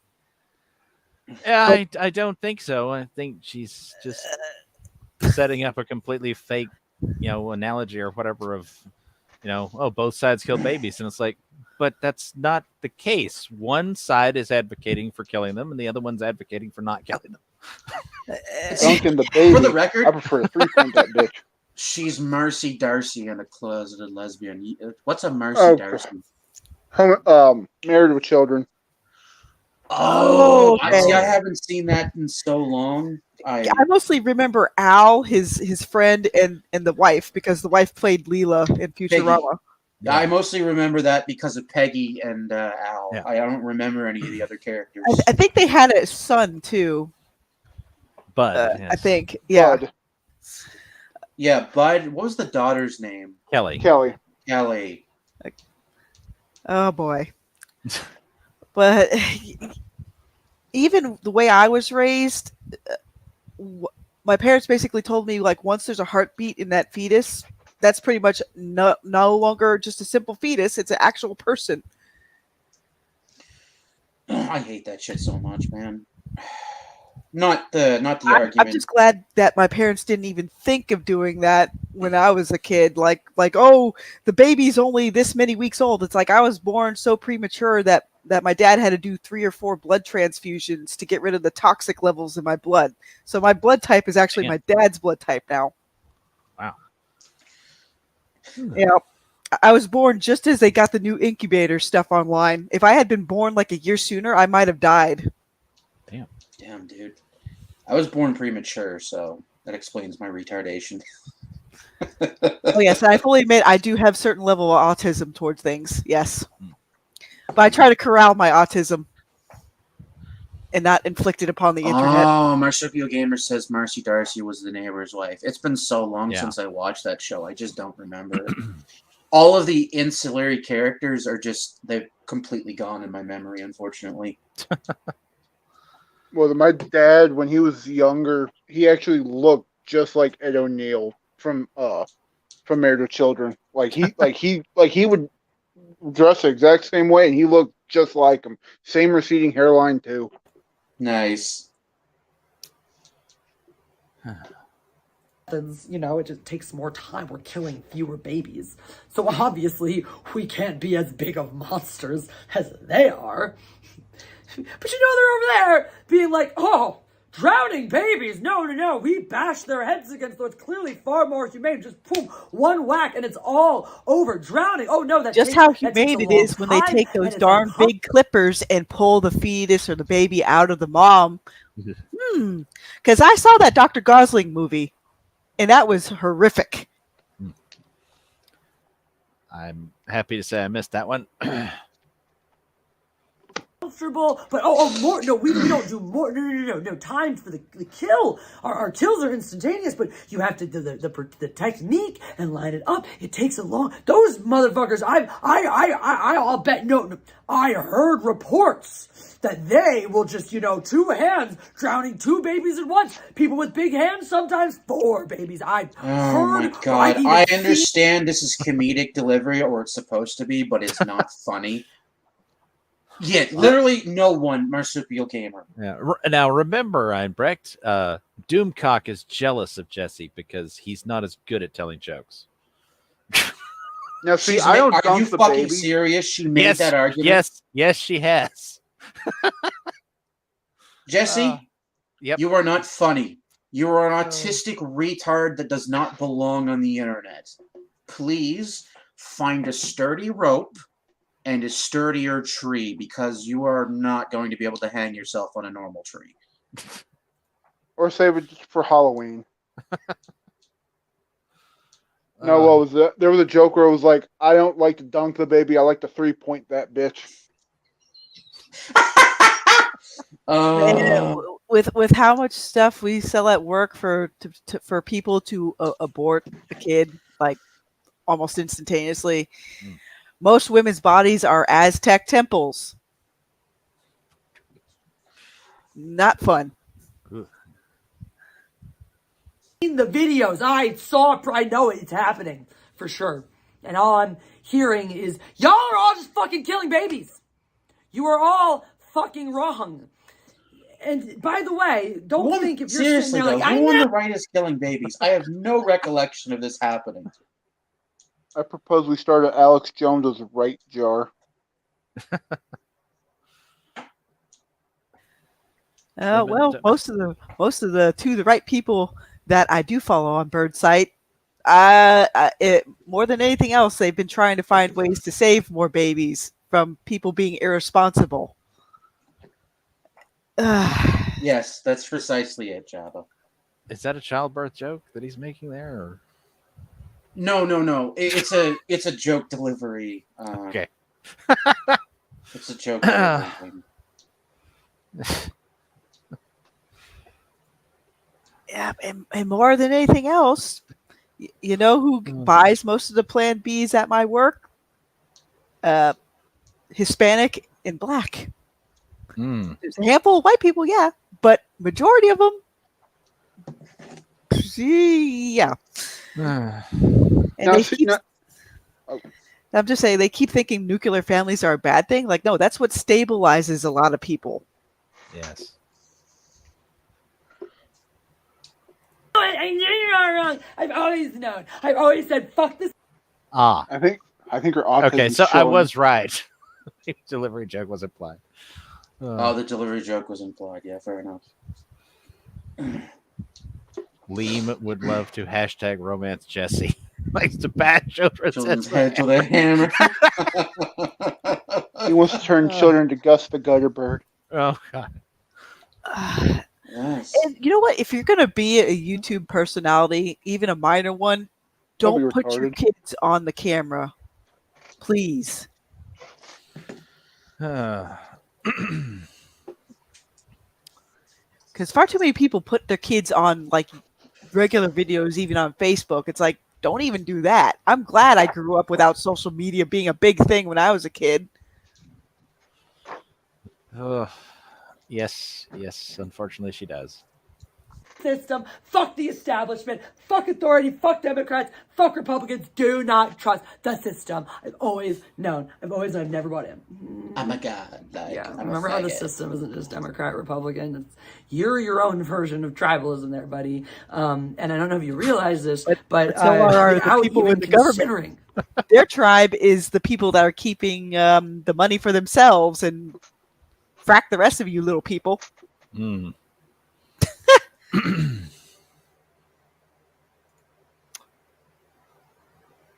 wish Alec Baldwin was the person running her camera.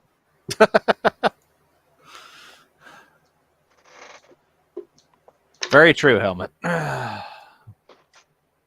don't know. To me, except for occasionally, Mecca doesn't seem to flip out very much. Dude, I do not understand the interest in below average women. I'm sorry. Like, well, look at the way that oh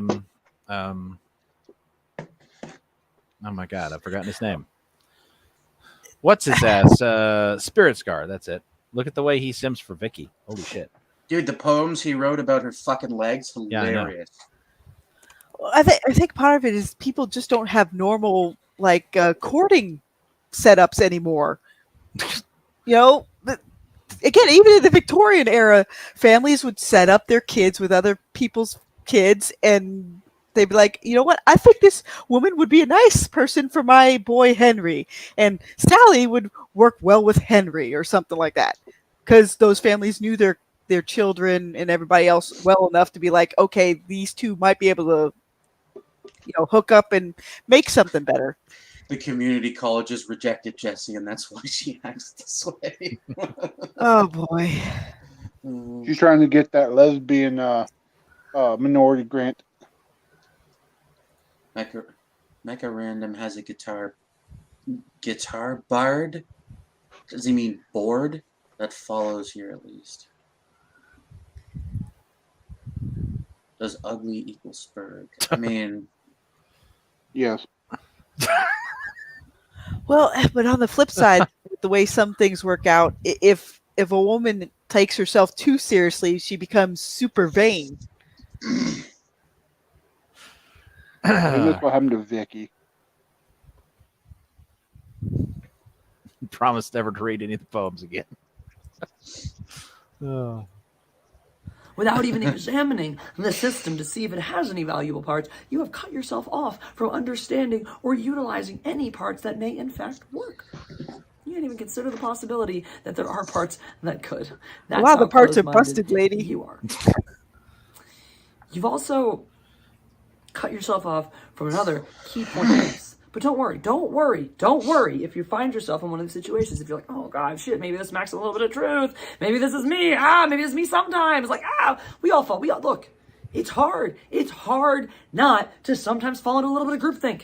We all fucking do it. We just have to check ourselves and pull ourselves back out. So if you found yourself pulled in, there's actually some good news here, right? Or even if you've never gotten out, that's fine. That's good news. Because if you're ready to be like, I would like to join the people who talk to each other and listen to each other instead of just scream and wave our hands like retarded monkeys. Then great news is you're poised actually to become one of the greatest thinkers among us, because the enlightened centrist? You are coming. Cider tends to avoid me because I'm friends with the Etzies, and he's avoiding the Etzies like they're the plague. So anywhere that I am, generally speaking, unless Cider was already there, Cider will not show up. He's also in the hospital at the moment. So yeah, I think he said he's not getting out of the hospital until like Wednesday or Thursday. Yeah, and he's been there for like about a month. Oof. Yeah, he's having abdominal reconstruction surgery, I think. It's because he has Crohn's disease. How's her fencing studio going? Yeah, like I was looking up, it's like, oh my goodness, that stuff really is truly horrible. Oh yeah, dude, Crohn's disease is a nightmare to deal with. It's what Shinzo Abe, the former Japanese, what do they call their leader? Is he a prime minister? Yeah, I think so. Yeah, they're the former Japanese prime minister. He stepped down because he had Crohn's disease, and that's why he looked like he was walking death toward the end of his term. Did I miss the meatloaf tacos? Dude, you know what? Meatloaf tacos might actually be good. Yeah, I hope he gets well too. I don't like Cider suffering because I know he doesn't much care for me, but I like the guy. How do you manage friendship with those creatures? Some of them are just fun people, to be honest. Some of the Etzies are just really fun people.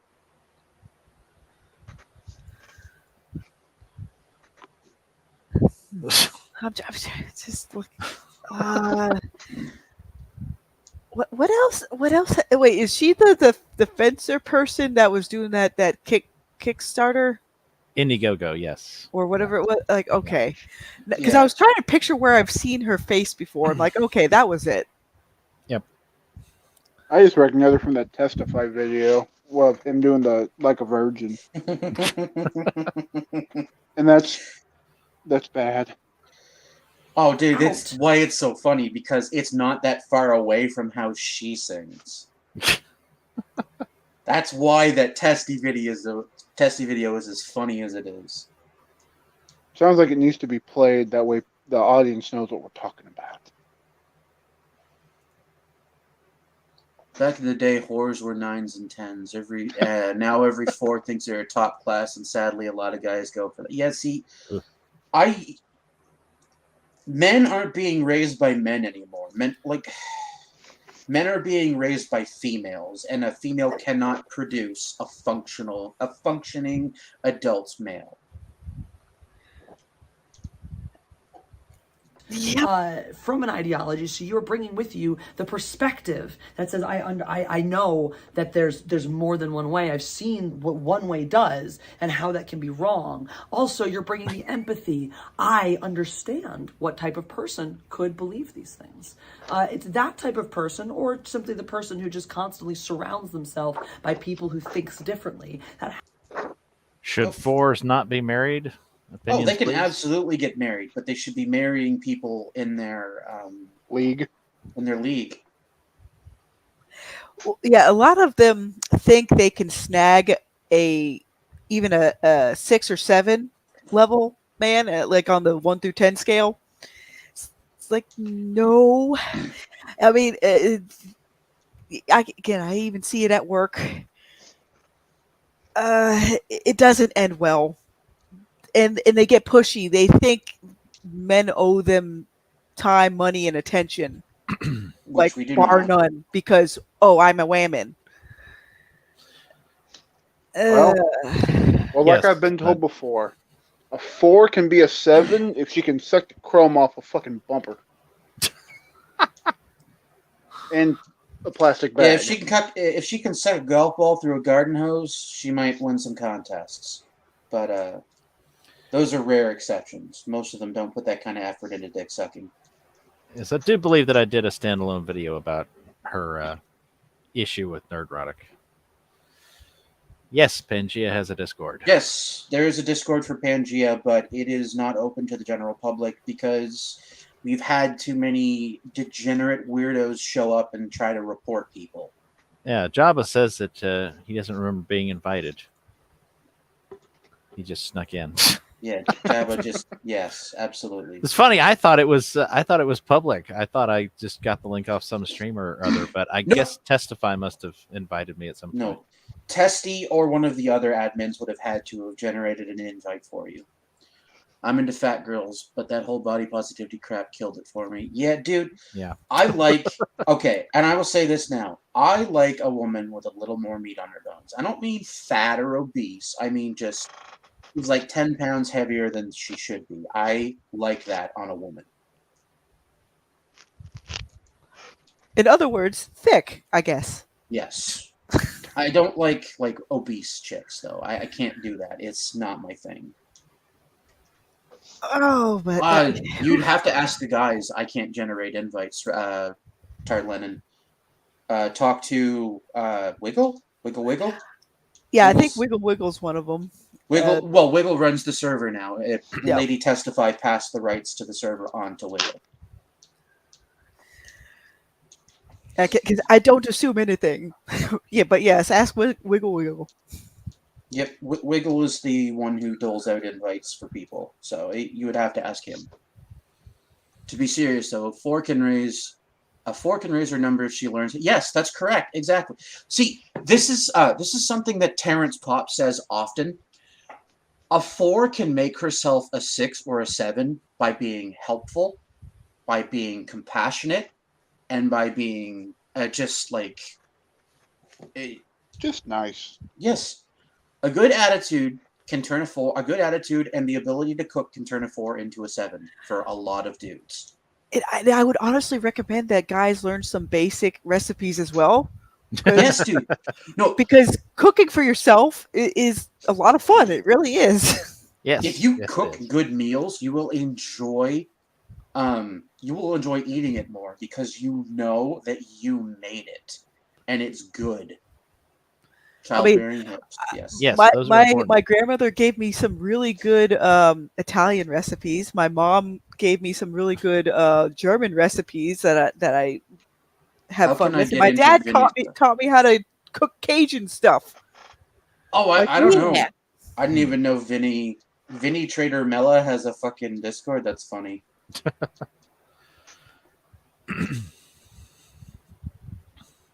Back in my day, fat girls were funny, down-to-earth girls, a bit more on the hips, ass, and titties. Now they're danger hairs with TDS screeching into their 6 Big Mac. Yeah. Oh God, I've gotten so like down pat with my own diet now. Like I don't even call it a diet; it's just normal cooking with a heavier emphasis on vegetables and protein. That I can't eat stuff like McDonald's anymore. The only thing I get at McDonald's now is their soda. It's like if I eat something at McDonald's, like I'm doomed. Like about 30 minutes later, I'm completely doomed. It's like, oh no. Dude, straight up, Linkovich, my one of my favorite cooking utensils recently died on me. My my slow cooker. I used to make chilies. I used it to make stews. I used it to make a lot of stuff, and I had to replace it sadly because I fell asleep while it was cooking, and it boiled over, and it got into electronics, and it fucking. Ooh. I had that thing for like 3-4 years, and it was. Here's something radical. I think only landowners should vote. Well, that's how it used to be. Yeah, because they had the most to lose, and even like with the way everything worked, they were only in session for 3 months out of the year. Then everybody had to go back to their normal job. I would alter that that proposition or that not proposition. Wrong P word. I would alter that proposal. That proposal. Thank you. I would alter that proposal by saying only net taxpayers or landowners should vote. Kind of like that old lovely movie. If you serve, you earn a vote. Yeah. Oh no, I definitely guarantees citizenship. Oh God, Patrick. He has been wonderful. Diving into that retard has been absolutely wonderful. I love the fact that he took Andrew to court, that Andrew showed up, and he mentioned the pepperoni, the Africans into pepperoni joke in court, and was like, "Yeah, I bet you thought that was so funny." And the fucking judge was like, "Oh, Jesus, what is this?" Oh, and on the other hand, but he's a level of lolcow that's lost so much money for his allies that I'm surprised he's not even more kryptonite than usual. You know what's funny about Patrick? He's stories about fucking. He's one story about fucking his mother away from Chris Channing himself. Oh God. Oh, I really wish I didn't understand that reference, but I do. Yeah, most people wish they had never learned that Chris fucked his mother. I need brain, please. Patrick's also one cup size away from being a bee. That he is. Yeah, he's got fucking geez, dude. I just the shit they trolled him with is so damn funny. Have you seen all the memes that Somerville Dan puts up on his channel, like Patrick Costanza and shit like that? Yes. Oh, I Christian actually is the found most documented human in history. Multiple 1 to 2 hour feature documentaries about him. Then there's also the Geno Samuel documentary, which is now up to part 52, I believe. And then there's also the Quickie, which was originally just a way for Chris Chan fans and trolls to follow him, and then eventually sort of birthed the Kiwi Farms. Yeah. He's very wildly covered and with good reason. At least he's no pedo. Like yes. Well, I mean, do you mean Patrick, or do you mean Chris Chan? Yeah, I thought he meant Chris Chan. So many people in Sith history have that pedo angle to them. We're pretty sure that Patrick is in fact a pedophile. We just don't have any confirmation yet. Well, new thing that maybe Patrick fingers his cats. Well, that Samuel R. Delaney guy is a member of NAMBLA. Well, yeah, dude. I was just reading about him yesterday. Holy shit. Yep. And Yeah, college dude. tried to get me to read his Delagrin whatever book. I'm like, nope. Because I got to that part where it's like, wait, this kid's how old and he's doing what now? Nope, nope, nope, nope, nope, nope, nope, nope. Yeah. Well, what was it? I was going through Facebook, and when John was doing his Fatrick Mondays or whatever, I guess Facebook had heard that, and his actual Facebook popped up in my suggestions for people. Oh, did John get his Facebook back? Because I thought he got banned again. No, what it was he kept forgetting his damn passwords. John, all right. John, I love you, but write your passwords in a fucking password book if you're that retarded. Come on, man. Well, I know I have to do that for my own passwords because I don't have the same password anywhere. I'm retarded. I can't remember my passwords 90% of the time, and that's why I write them all down the moment I plug them into that password box. It's like that Gandalf meme. I have no memory of this place. Yes. Yeah. I keep mine in text files on a laptop that isn't connected to the internet. It's this chick and get her to hang out with you guys. I'm a crazy lady from Florida. Hello. Yeah, this is Fiona Wolf. She's one of our favorite people because she's entertaining. Oh, God. And she's writing her own shit. Fatrick's uncle is the guy in Sifwa. Oh no. I didn't know that was Fatrick's uncle. Holy shit. How much you want to bet Fatrick's uncle diddled him in that case? Sifwa is like Scientology. Everyone's a pedo and the books are crap. Yes, absolutely. I tried to read that L. Ron Hubbard stuff, Battlefield Earth. I'm like, oh my goodness. Yeah, you think the movie is bad? Read the source material. It's fucking worse. Yeah, somebody gave me that. Grab the Audible for that. Like they were having a promo on it, so I got it for like pretty cheap, like a couple of bucks, and I'm like, oh my lord. I can't even finish listening to it. Even though it was well made, it's just the material in it. I'm just like, this isn't fun. It's just not fun. Yeah, somebody gave me the paperback for Christmas one year, and I just looked at how many. It's like 1,000 pages or some shit. I was like, no. I was like, thank you, but I'm never reading this. Liam is calling comic shops before Micah Curtis can ask if they would like to sell his books. Are you serious? What? Is he actually? Is that a joke? Because that sounds. This is why I hate Liam. I'm also going to be honest. Direct sales in work Illinois. better. He's serious. Okay, so he's really doing it. Holy shit, dude!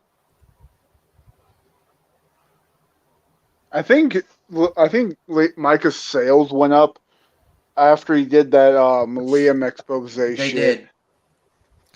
He sold at least $450 in his merchandise since he put out that video.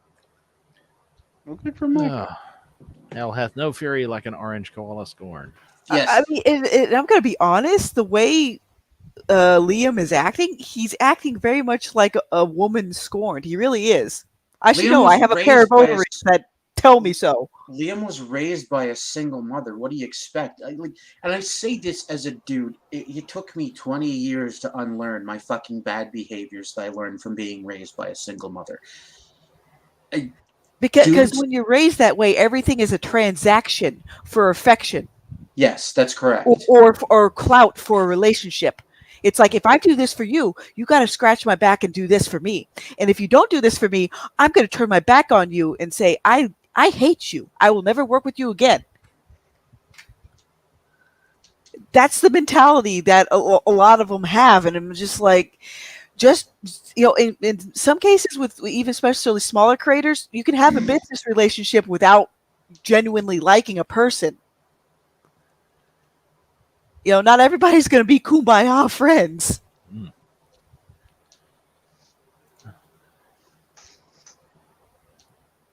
I mean, it genuinely, is Liam that miserable over there in Australia that he has to try to mess with people in the United States? Well, Liam is... Micah betrayed him, so... And, Yes. and he's Of taking course, the he has to woman try to route. ruin him. Yeah. Okay, see, this is the thing to remember about Liam. Liam and Tard Lennon is absolutely spot on with this. It explains everything about Liam. It explains his physical deformities. It explains his personality. It explains his issues with impulse control. He's retarded? Yes, literally. He has fetal alcohol syndrome. But Liam can't let anything go. People with fetal alcohol syndrome tend to remember like how people made them feel. They're essentially a male with fetal alcohol syndrome essentially functions like a low functioning female. And this would be worsened by the fact that he was allegedly abused as a child and that he also was raised by a single mother. So, well, if I knew I was going to have a child like Liam, I would have just given him up for adoption.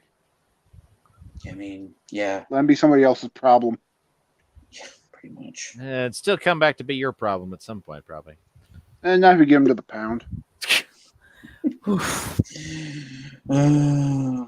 Fantastic. I'm totally in Australia, though. To anybody looking to dox me for 1,000, dude, did he really offer a bounty? I thought that was a joke. The clip. I heard the clip. Holy shit! Hey, I will pay $1,000 for a marsupial gamer's identity. He's been involved in some mean shit talking, and he's another Australian, so it'll cost me a lot less. $1,000 for his identity. There you go. Yep. Holy shit, Liam! Wait till Liam comes for all of us. You are actually retarded. Good job. Yeah, I need to put that into the intro for Liam streams. When is the next Liam stream? Yeah. JDA just tweeted out Liam got his Patreon banned. What the fuck?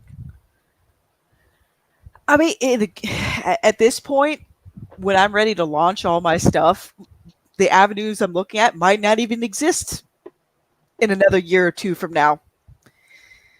So I might just go the perhaps all of direct route. CG needs to crowdfund a warship to go to Australia and take him out. It's just, what the fuck? I mean, I get that he doesn't like certain people because he's getting parodied, but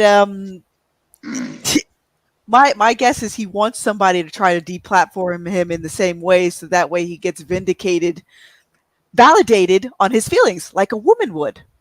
Yes. He wants validation. Gee, imagine that. Liam, who was raised by a single mother and suffers from a literal brain disorder. Liam, if you're listening to this, and we know you are, hi YouTube, fuck you, Liam. Yeah, Liam, stop sucking dick. Stop sucking dick and actually fuck your wife. You'll slowly become more happy over time. Oh, no. no. And I say this in a very genuine way. If you have to, take a break from the internet. I know I've taken a break from the news, like 95% of it.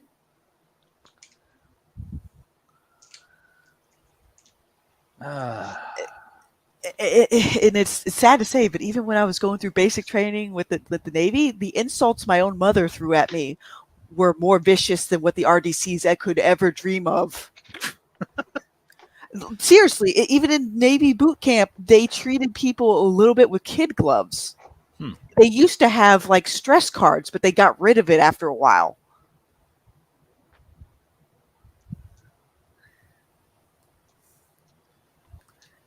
It's like, you know what? Go ahead, Liam, you sad sack. Go ahead, try. Because for me, you know why I'm writing? I'm not writing to gain any sort of big income. It's a hobby for me. I enjoy it, and it's keeping me sane in Clown World. What's your writing doing for you, Liam? It's obviously not keeping you grounded over there in Australia. None of your contemporaries want to work with you. They treat you like you're radioactive over there. So that's why you have to try to go after people here outside your own country. Because if you go after anybody within your own country, they'll probably slap you down hard with whatever your country's equivalent is of litigation. Okay, That's weird. Dude, they've got banned... so much stuff that's just basically porn, though. It's like that's gonna kill their business. I seem to remember there was like a game developer from Patreon that said that their stuff got canned because they were like a lewd Studio Foul. Yeah, because they were making lewd visual games, I guess. Yeah, that's Studio Foul. But if you look at Steam, that a lot of that's selling like hotcakes. Yeah, dude, there's a couple lewd games I have on my wish list. I just haven't bought them yet because right now I'm not looking at fucking fat. I only play lewd games when I want to fat. I don't want to just play normal video games. Liam needs to page. Yeah, that's because of Liam, actually. Marsupial Gamer. Speaking of games, I was able to actually find a copy of Berserk for PS4 the other day. PlayStation 4. There's a Berserk game. Is that? It's the one that's kind of like the Battlefield kind of like a strategy setup, like the something of the Five Armies kind of thing. No, well, it's. Do you mean Band of the Hawk? Yeah, it's Berserk and the Band of the Hawk.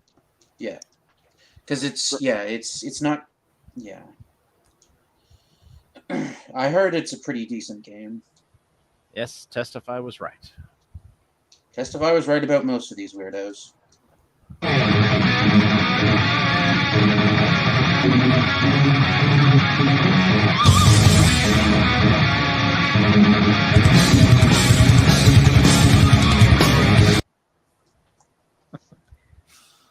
But yeah, no. At this point, by the time I actually get ready to launch everything properly, beyond the blog, the avenues that are open now, they might be crashing and burning by the time I get around to it. You just never know. So I'm going to keep all my avenues open. See, what I'm doing is I'm going to try to get my stuff on Archaven, but before I put it on Archaven, I'm going to put it on Indiegogo, and then. I mean, shoot, I might even pay for my own website and people could buy my stuff directly from my own website.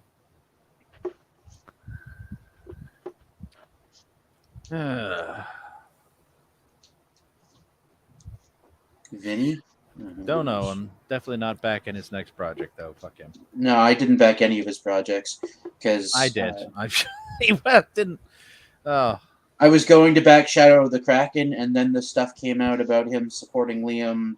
Going after I people's think channels. I backed it before all that crap came out. So it's going over to JDA stream to see what's up with that. Yeah.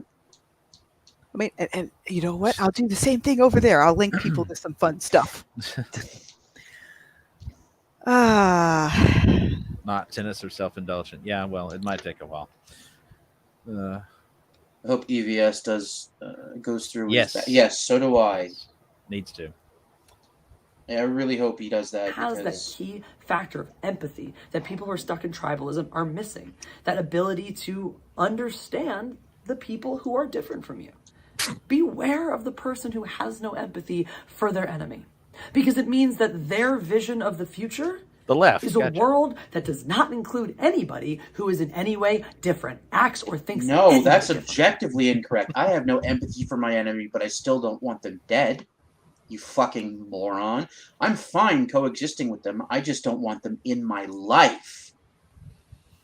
You're an See, this is what is with autistic people and not understanding nuance. They don't want to coexist. They want to dominate, but they don't really know how to hit that domination button. Like, I do not understand why autistic people are so stupid when it comes to nuance. Good Lord. I mean, I want what I want, but I don't expect everybody to cater to what I want. I have to write what I want to cater to what I want. Simple as that.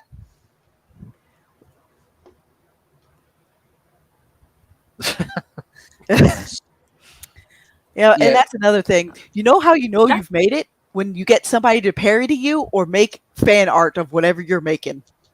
Precisely. I'll bet Liam will go after. Yes, he absolutely will. He is that kind of fucking retard.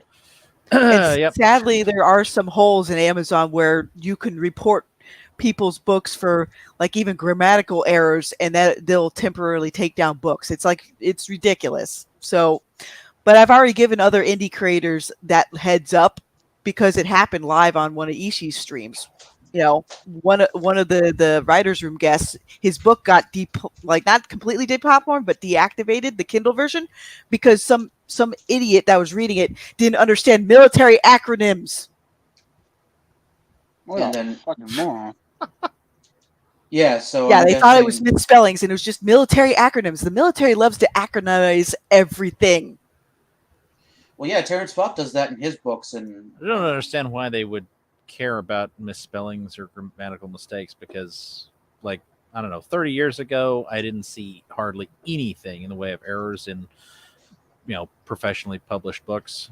And, at least 10 years ago, I started seeing it all the time, in all these novels that are, like I said, they're from a major publishing house or whatever, and they got fuck ups in them all over the place. It's like, I guess we stopped hiring editors or something. It's, yeah, JDA definitely needs to sue Liam. yeah, And he keeps saying that he's a U.S. citizen. Liam keeps saying that. So Liam's gonna feel that long, hard dick of the law soon. I hope he does. I hope Liam gets absolutely fucked. And you know what? Liam's too stupid to ever commit suicide, so I'll just stop there. He thinks he's a success, even though, objectively speaking, he's a retard.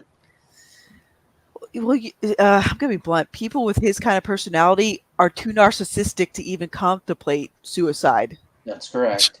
That's why when he suicide baits, I roll my eyes. No, there's people out there, you can tell when they're at the end of the rope and it's like an intervention is needed.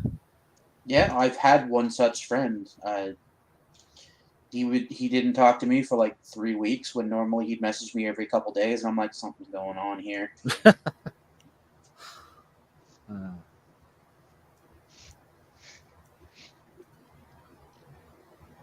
It's kind of scary. I don't like that. So now I'm sure there's a whole bunch of you, because cognitive dissonance is a very powerful thing, who are hearing all of the words that I am saying and going, hey, you're mad, hey, no, you're wrong, you're an idiot, you don't know anything, I am clearly right, and you hurt my feelings. Holy God, you're so unfunny. That sounds like her natural state of being. I get it. People hate being wrong. But on the internet, everybody wants to be right 100% all the time. Mm-hmm. The easiest way to get a win, you right. You can keep staring into all the shadows on your cave wall, insisting that they are foreign invaders. I will enjoy the sunshine. For those of you who would like to find your way to the sunshine, it's quite simple. It is very simple, actually. Just make decisions for you. No, not fuck off, based on idiot. any ideologies or anybody else or what anyone else has told you. Make the decisions. Every decision people make is for themselves if it also happens to benefit the group that is incidental. Unless they specifically made the choice to benefit the group, which does occur, but not as often as people are selfish. Yes, we're tribal, but we're selfish before that because we want to survive. Which is why I'll rant for like 2 hours if I let myself.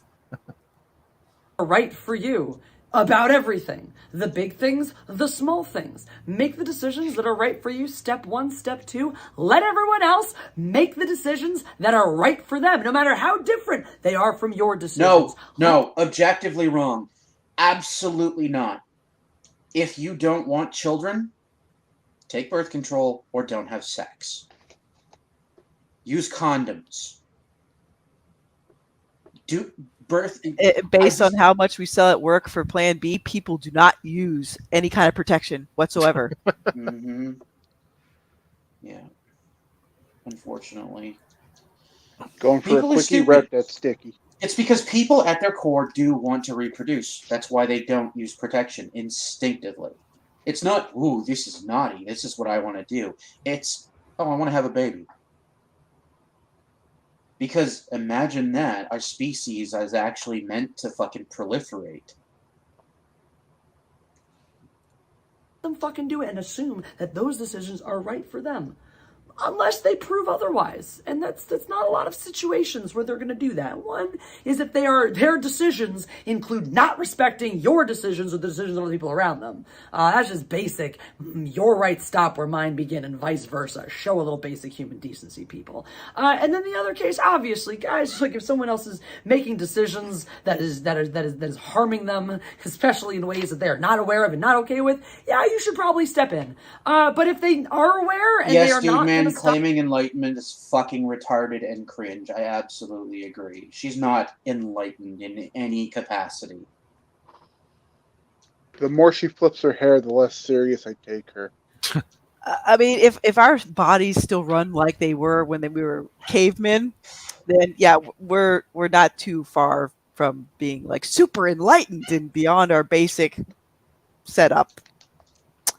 Sorry, lady, but when it comes down to it, people are going to pick sides. That's just all there is to it. People always pick sides. It's retarded to assume otherwise. And as terrible as it is, you don't always want to get in the way of somebody sinking ship, because you may just end up sinking with them, and then nobody is being helped. I will be right So back. as difficult as that one is, swallow that pill along with everything else today. So yeah, that's it. And for those of you who are already standing here with me, being like, yeah, I get it. Fucking think for yourself. But this shit is fucking hard. There's so many idiots out there that you have to deal with. It's not about the thinking for myself part. That's no problem. It's having to talk to these tribalistic morons day in and day out. How do I keep fighting them? Well, you fucking do. First of all, you fucking do. Because no one said that change is easy, and change is the hardest for the people who want it the fucking most. So buck up and get the fuck in there and get your fucking hands dirty and fight with these motherfuckers. Tell them what's what. Reject their reality. Don't let them sucker you in to engage with their talking points and their topics. You lay it out right there for them. You let them know, I do not engage in partisan discussions. If you can't divorce yourself from these types of talking points or from disparaging anybody who happens to be of a different ideology from you, then I cannot engage with you. And if people don't fucking accept that, if they can't hear that, if they're not ready to take the fucking life preserver that you're fucking throwing around them, you know what? You can't teach someone in a coma how to play chess. So you leave those fuckers behind. Would it be better to say you can lead the horse to water, but you can't force it to drink? Yeah. Yeah, you can lead a hoe to dick, but you don't have to make it drink. Eventually, they'll look around and they'll realize that all the cool people, all the smart people, all the decent people are fucking gone. And they'll then maybe try to catch up. And if they're cool, if they're content, that's fine. Because we'll be off living in our newer and better world. And so if this shit offends you, I don't know how, but awesome. You're probably a fucking moron if it does. So great if you are offended by this. And by the way, P.S. Oh, but what happens if you run out of enemies to demonize? You'll eat your own. Who would be offended by this retard? She's not saying anything of consequence. She's ranting uselessly. I wanted you all to know. In my head canon, the baby killers, it was the ones who were doing the drowning were the Democrats and the head bashing were the Republicans. Not that that matters. Oh, well, there you go. So literally never happened. You're going to have to show me evidence of that, you fucking moron, but Justin Bieber's really fallen hard from the spotlight. He really has. For I mean, look at that fat fucking face. Where does tattoos go? Like, what the hell happened to him? Thought that some people might want to know, and so that's today's video. You should watch me here on 17 Live. It's an app. If you use the link that's in the description of my link tree, I get $10 if you download the app from that link. Oh my god, imagine YouTube being like, hey, we're gonna give our users $10 every time they get somebody to download YouTube. I won't give you money to get coffee. What a fucking world. Anyway, that's my reality. I'll never so give you you can help me out with that. Please go over and actually check out the app. Not just me, but the other amazing streamers on there. I'm playing music and doing a lot of other fun shit. Check all of my links out. Fuck YouTube. Fuck the system. I mean, guys, honestly, the people are like this, or even people like Liam, like once they run out of targets, there are what's no reasons, left? no causes, no explanations, no excuses. There is only living. God, Empress. Instead of building something, all they want to do is tear down other people so that they don't feel as miserable. Not only is she boring, she's completely unfunny. Holy shit. Like, in what reality is that even remotely comedic?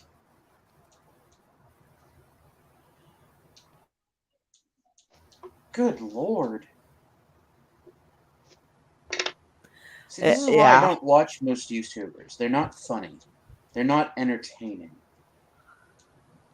I mean, and I don't watch most of, like, say, BookTube because they keep offering the same 10 to 20 YA series over and over again. Yeah, it's just like, no. Can you define for me what YA is? Because I don't read modern comics at all. Young adult, but really it's targeted towards women 30 and over that are lonely and have cats. If they want to try to relive their glory years in high school, they read a lot of YA nowadays because it's more of a power fantasy aimed towards them, not for actual kids in middle school or high school. What do they tend to be about? The basic setup. Oh, I'm a special girl. Oh, these 3 boys love me. Oh, I'm a special girl. Well, I have to choose one of the boys, but it'll take like 5 to 10 books to choose one of the boys. Oh, one of those. Okay, fair enough. Yeah. It's like if Reddit got printed out, as a book. Yeah, and then if they want to do like the whole, if it's like, oh, if it's a LGBT character, same formula except multiple, like, oh, I gotta choose this girl or that one or whatever, It's like, nope, not. Or they'll do some like sort of like, oh, it's tragic, they can't be together ever, and they'll have to be living in misery. I'm like, With the Shigi Yugi. Yeah. Yeah. Like, joke's on you. They were miserable to begin with. I fucking hate Fushigi Yugi, for the record. I had a friend of mine was obsessed with it and got me to watch it back in the day, and I was like, what is this garbage? At least it had a bit of a plot. I do enjoy it, but also most of the time, a lot of YA takes the worst aspects of love triangle crap. Like, that's the reason why there's no love triangles in the series I'm writing. Everybody's pretty much paired off or married. It's like, boop, there you go. No love triangle. It's pretty obvious who loves who. What? No Team Jacob? Oh, Lord. Oh, no. That joke is so 2000 and late. So here we have Captain Ukraine. Oh, this gay fucking nonsense. Benefit book for the Ukrainian Red Cross. Pre-orders only. But let's ignore the fact that the Ukrainian military is violating Geneva Conventions. When it comes to wars, nobody has completely clean hands at all. Except for the politicians. The return of Captain Ukraine. Fires of Victory. This special issue introduces a character who is both new and yet has been part of the Hexagon universe since 1963, Captain Ukraine. Nadia? Karine? I don't know. Modern day version of this hero, introduced alongside the French Guardian of the Republic in her first appearance here. It's none other than the descendant of Ivan Karine, a Ukrainian captain from the 17th century. His exploits first published in 1963. This is gay. Why is this so gay? I mean, this is so current year that it will be not remembered in like 3 months, if that. The Karine family belongs to the Zapor something or other fucking Cossacks, the progenitors of the Ukrainian nation. First story of this classic series is reprinted here, along with a foreword providing details on this historical yet still topical character. The issue features the Captain Ukraines of the 17th, 19th, 20th, and 21st centuries united in a common effort to defeat injustice and tyranny. That sounds gay as shit. During these tragic hours, Hexagon Comics stands with Ukraine, uniting past and present by releasing this very special issue, the profits of which will be donated to the Ukrainian Red Cross. Yeah, I would not trust the Red Cross for jack shit. So, If I remember correctly, at one point I learned that 75% of the proceeds went to administrative fees or something. yeah. Oh God.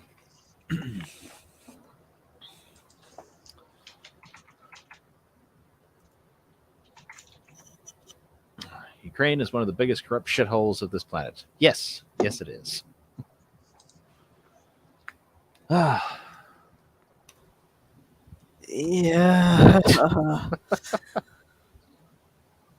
I mean, people are honestly, if they didn't think Putin gave up his KGB stuff, what were they smoking? Like, seriously, the guy has been in Cold War mode since the start. He hasn't forgotten. Makes me wonder what this stuff's going to look like when I'm like 60, 70 years old. Well, no, he did try, I think, when Clinton was president, to feel out the possibility of Russia joining NATO, and he received the cold shoulder. So he's like, okay.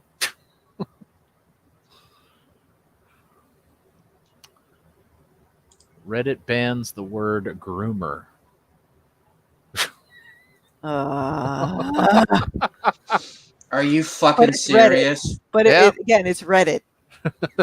I mean, Reddit's literally full of pedophiles and degenerates, so I'm not surprised, but it's just... I mean, a lot of places have become like giant hug boxes. God. Heck, I might even take a break from the internet for a day or two and just have like, I'm going to go out for a nice walk.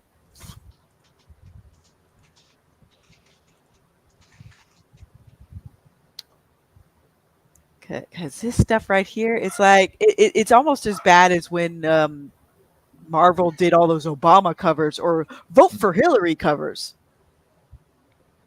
Well, what was it?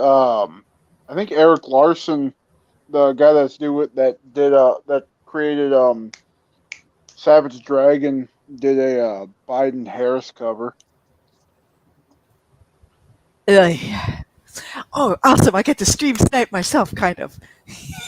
Yes. It's Streamception. Damn it. Oh, Cider's on. Cider usually... wait, he's on with JD. Oh, yeah, he is. He tends to pop in there. I'm not terribly surprised. JDA's live right now? Yeah, because he's going over how Patreon decided to be like, we're going to cave into a guy from Australia. I mean, at this point, it's the only weapons that Liam has against people. The fact that that's the reason why local creators in Australia won't work with him. And why did he get booted from the Bigfoot Society?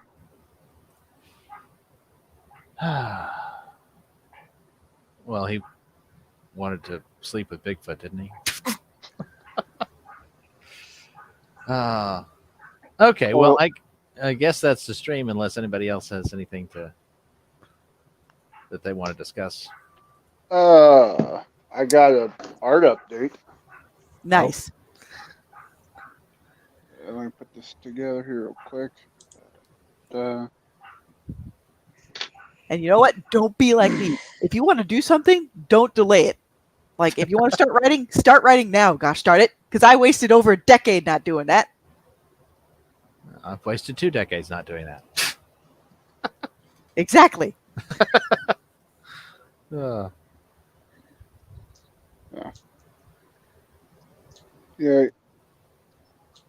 Nice. But yeah, no, I was really glad though that I got to see the update, even though he passed away. The creator of Berserk. I'm glad he was able to resolve at least a little bit of that lingering. I'm glad Casca's healed. Let's just put it that way, at least somewhat. Yeah. I'm sad we'll never see an ending though. Well, from what I understand, is the last book they put out. It deals with his with the son that I guess that they have, and so what they're marketing that book is that it's Hope in a Land of Despair. The Moonlight Boy? With the character at the little boy, basically. I don't know. I haven't gotten that far yet. The Dark Horse hasn't printed the deluxe editions that far yet. Oh, okay. So you're going by the deluxe editions. I would keep up here and there, even though I didn't read like the whole thing, because I just wanted to see if you'd ever get to the point where it's just like she could talk like a normal person again. Yay!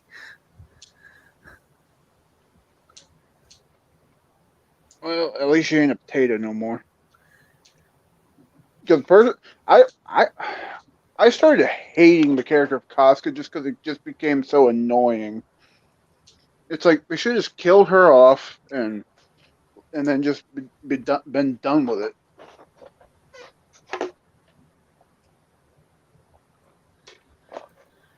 Yeah, I guess just to close it out, part of the reason why I haven't joined like Subscribe Stars or Patreons or things like that is because I already know those platforms hate me. Yeah, and it's just like it would only be a matter of time before I get kicked off anyway. I mean, I'll use what I can, but I don't expect those sites to be fully functional by the time I throw my hat into the ring beyond my blog. So, yes. Do you want to say a word or two about villains before we go? Yes, the postmodern villain. This thing breaks it down pretty well. Like, because I know there's other commenters like Professor Geek that say like there should be like elemental villains again, and that's a true thing. But these guys definitely go into the overall setup of a villain as a victim rather than a villain just as like, hey, it's an evil asshole. Dude, villains can be victims and still be fucking villains. Look at Luca Blight from Suikoden 2. He was literally raped as a child, but you're still a fucking monster. He starts the game by murdering the main character's youth brigade as a false pretense and a false flag attack to invade the nearby city-state. Oh yeah, you can have that, but most of these postmodern writers, they write the villain as an insert for themselves. But this is all my worst tendencies put into a character. I'm going to give myself an excuse to be the way that I am. And it's just like, oh god. Kind of like, the whole imposter syndrome with like turning Skywalker into a bum and everything else. It's like, they can't see what true heroism is anymore. And it's the reason why most postmodern stories don't interest me. I'm not interested in following a villain protagonist. I'm interested in seeing a good guy grind that villain protagonist into the dirt, whether it's through, outwitting them or whether it's through the villain just messing their own selves up. That's one thing that even though Solomon Kane in stuff like The Shadow is harsher in some ways, at least you can see the very clear contrast between the hero and the villains in the piece. There's no moral ambiguity about the situation.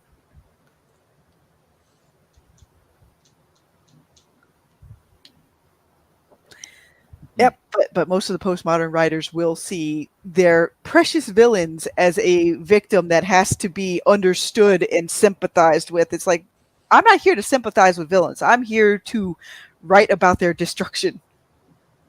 And it's usually through their own fault rather than the heroes. The heroes work together better anyway. Is that what SJWs do because they themselves are the villain? And they also identify with said villains more so than they would with a boring hero type like Superman. Yeah. Dude, there's nothing. I know you're being facetious, but I hate that argument. Yeah, it's just, to me, it's just that's a character type you're not interested in. A lot of people will favor like the more cathartic, motivational type of either hero or anti-hero or what have you. But there is supposed to be a spot for having the aspirational flat arc hero. But most common writing trends, you even see it on Twitter, they're like, oh, I like the damaged character arc where they become worse over time or something to that effect. I'm like, oh, no. You like the characters that never heal, that never fucking grow up? All right, fuck off. Or they never move on. Yeah. Yeah, the only character who's like that in my writing, actually there's two of them, sorry, my bad. I shouldn't say the only. Literal villain. The character that doesn't get over it and move on is literally a villain. Yep. She becomes obsessed with the main character because of circumstances beyond her control, and she eventually starts emulating him and starts trying to essentially replace him, and ultimately fails, tries to kill him, and gets killed in return. Yeah, there's got to be consequences for certain kinds of actions. Yep. Well, I hate this. All right. People are going to fucking jump at me for this, but I hate Batman. I always have. I always will. He's a pussy. You ho. He's a pussy. He's a pale imitation of the Shadow, and I don't like him. I like the 80s, 90s Batman cartoon because it was fun to watch as a kid. But like as someone who reads comics and shit nowadays as an adult, I just don't like Batman. Yeah. No, I definitely get it. Besides, if you look at it, Superman takes a lot of his cues from Doc Savage and a couple other places. Most of our modern comic books, or like It's been so long since I read Doc Savage. I remember the name and that's it. It's unfortunate. How does it affect Liam? Liam is the villain. Everything affects Liam, Mr. Yanafui. he doesn't need justification or reason. He's Liam.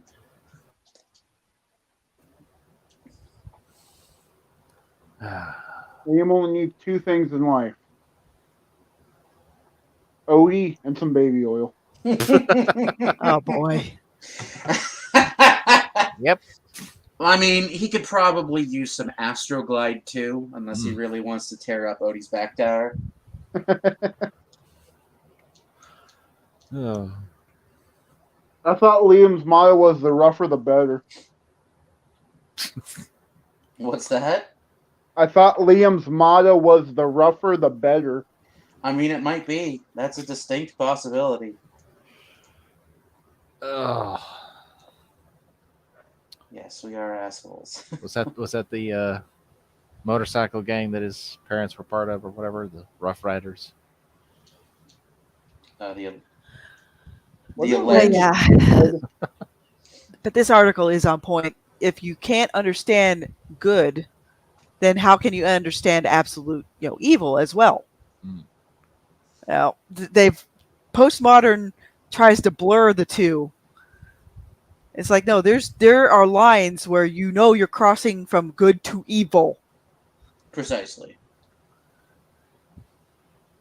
It's the reason why you get the slippery slope stuff with abortion. Yes. Abortion was meant to be only used for specific circumstances, like you were raped or molested kind of thing. It wasn't meant or like you are going to die if you attempt to give birth sort of thing. But it's now used as contraception. Unless there's been another Micah video, we EFAP'd Micah last week, I believe. Mr. Yanafui, which Micah video do you mean? Do you mean the one where he calls out Liam for all the shit he should have said a year ago? When Bikies doesn't sound that, though. It sounds like toddler speak. Bikies.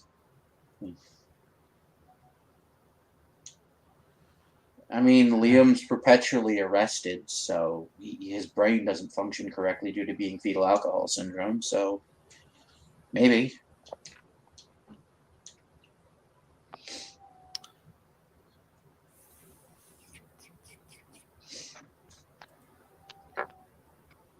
Contemplations of what is the Tree of Woe anyway? I've never heard of this.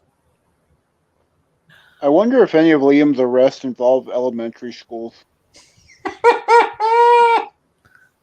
Oh Was he my! rubbing one out, watching through the fence? But no, I think in this case, wouldn't the Tree of Woe be also a reference to that tree in Berserk, or is it from an older pulp? I'm trying to remember. I'd probably have to look it up. I don't know, man. The Tree of Woe, that's what they put Conan on in the. Oh yeah, that's right. Yeah, so then it is from Conan. But then again, Berserk also takes some of its influences from pretty noticeable pulps and a few other things. Again, everybody's always influenced each other. So, and in turn, Berserk has influenced other things. That's correct.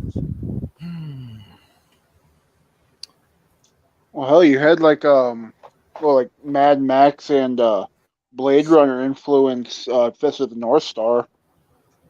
That's correct. Most of Japanese media was directly influenced by a lot of American media. American media specifically, not just the West. They love Blade Runner. Blade Runner is huge in Japan. That's why there's so many cyberpunk dystopia settings in anime and manga. Ah. Well, I did not know that. Yeah. There's a couple others that they love over there as well. I can't remember what they were called though. I know sports is big in Japan because I know they have like a bunch of sports mangas and shit too. Yeah, sports mangas are huge. There's multiple football mangas. That and a slice of life stuff is pretty big over there too. The only slice of life I ever really enjoyed was His or Her Circumstances because it was very short and it was very to the point. It was about a female and a male teenager who really like each other and they're trying to navigate the fact that they like each other. He's a gifted genius who barely applies himself, and she's an average Joe who over applies herself to get really great grades, and they just kind of like learning each other's secrets and shit like that. It's a really well written like romance, and I was like, oh, this is really good. I think that's the only slice of life book I've ever enjoyed. I hate all the others. Like everyone's like, oh, read this slice of life. I'm like, no, this is boring. His or Her Circumstances did it better. I saw Micah saying a lot of things about Liam. Okay, so it's that's the recent video that Micah put out. Apparently he filmed it quite some time ago, around the time he got Xenotype, the manga edition. And he just never released it. And then Liam went at him, and he decided, fuck Liam. Yeah, at this point, that I keep mentioning that Conquest Comics is going to die in 2022, and he's pretty much set on course to hit that iceberg. Yep. Oh yeah, he has doomed his company through his actions. And when that happens, we will be there to point and laugh. Yep. I would have been. I will. I will absolutely be there to point and laugh. Like, even if Liam thinks he can go after me, it's like, even if he finds out where I work, my boss isn't going to believe that some crazy person from Australia is like, wait, when did my worker that lives here in Florida ever really bother someone from Australia other than saying mean words online? Yeah, it's the same with me. Yeah, it's the same way with me. It's like, Liam, if you're going to go after me, I'll beat your ass stupider than you already are. Yeah, God. It's like, Liam, let me just tell you up front, I don't expect to make much money for my writing. I just want to share things I want with the world. Because, you know what? I didn't do it soon enough. And the one person that believed I could write books, she passed away from brain aneurysm, Liam. Okay? That's my biggest regret about not writing sooner. Yeah. Well, just take solace in the fact that Liam has no nuts. Yeah, God, he'd be a lot more productive. I if he mean, just Liam has genuinely- nuts on his chin. They're just not his. Oh God. He probably has to wipe something away about every 5 minutes. Oh Lordy. That's I his mean, 16 hours of work. Someone's got to keep his wife clean while Bancroft's impregnating her. But no, I guess what I'm trying to say is guys like Liam are like a dime a dozen. They'll rise and fall on their own. They might cause some ripples. They might cause some inconvenience for people. But overall, who's going to remember them in like 5 years? Nobody. My hope with my writing is so eventually I'll gain enough readership to where it's like I've left a little bit of a mark on the world. It doesn't have to be huge. I'm scaling my expectations. When I put this stuff on the blog, I thought I'd get maybe 5 or 6 readers. I got like 20 now, and then the rest of them, the other 20 or so, that are catching up. I never expected in my wildest dream to get over 5. Yeah, man. I actually got to get back to checking out your shit. I grabbed the blog and I started to read a bit. I was like, this seems like it might be interesting. Like, I frequently see my larger issue is I love books, but I don't have the patience to sit there and read them. Well, yeah, It's most why I of the like time audio I'll books. catch up at work during my 15-minute break. Like that's why I like Ralts Bloodthorn's Humanity Fuck Yeah series, because his chapters are pretty short, like 5 to 7 pages usually, maybe sometimes longer, but I can get a whole chapter in during a break. Oh, that's cool. See, Yeah. I'm similar, but I like to do audiobooks because I can continue to do things while I listen to audiobooks. Oh yeah, I do that too because I have to drive over there and take care of Grandma. It's how I actually consume most Warhammer 40k lore. I listen to people's podcasts about the lore, or I listen to an audiobook. Nice. Oh, yeah, that's the way you can catch up nowadays. But remember, everybody, don't be like Liam Gray. Don't be spiteful and envious. I know I was for a while, looking at other people doing stuff. I'm like, I'm wondering myself, how are they doing things so simply, or it makes it look like it's easy, but it's not. A lot of the people that put their stuff out there or even get their first draft out there, they've already done more than 90% of the people out there. They put their work out there to be examined, to be criticized, to be praised, or to be ignored. They've already taken that first step. The journey of 1,000 miles begins with one step. It does. Essentially. If you don't take that first step, you won't even know what will happen.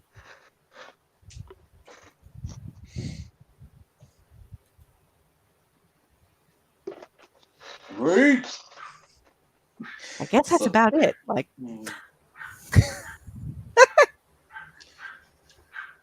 Sorry about the random great in a weird tone of voice.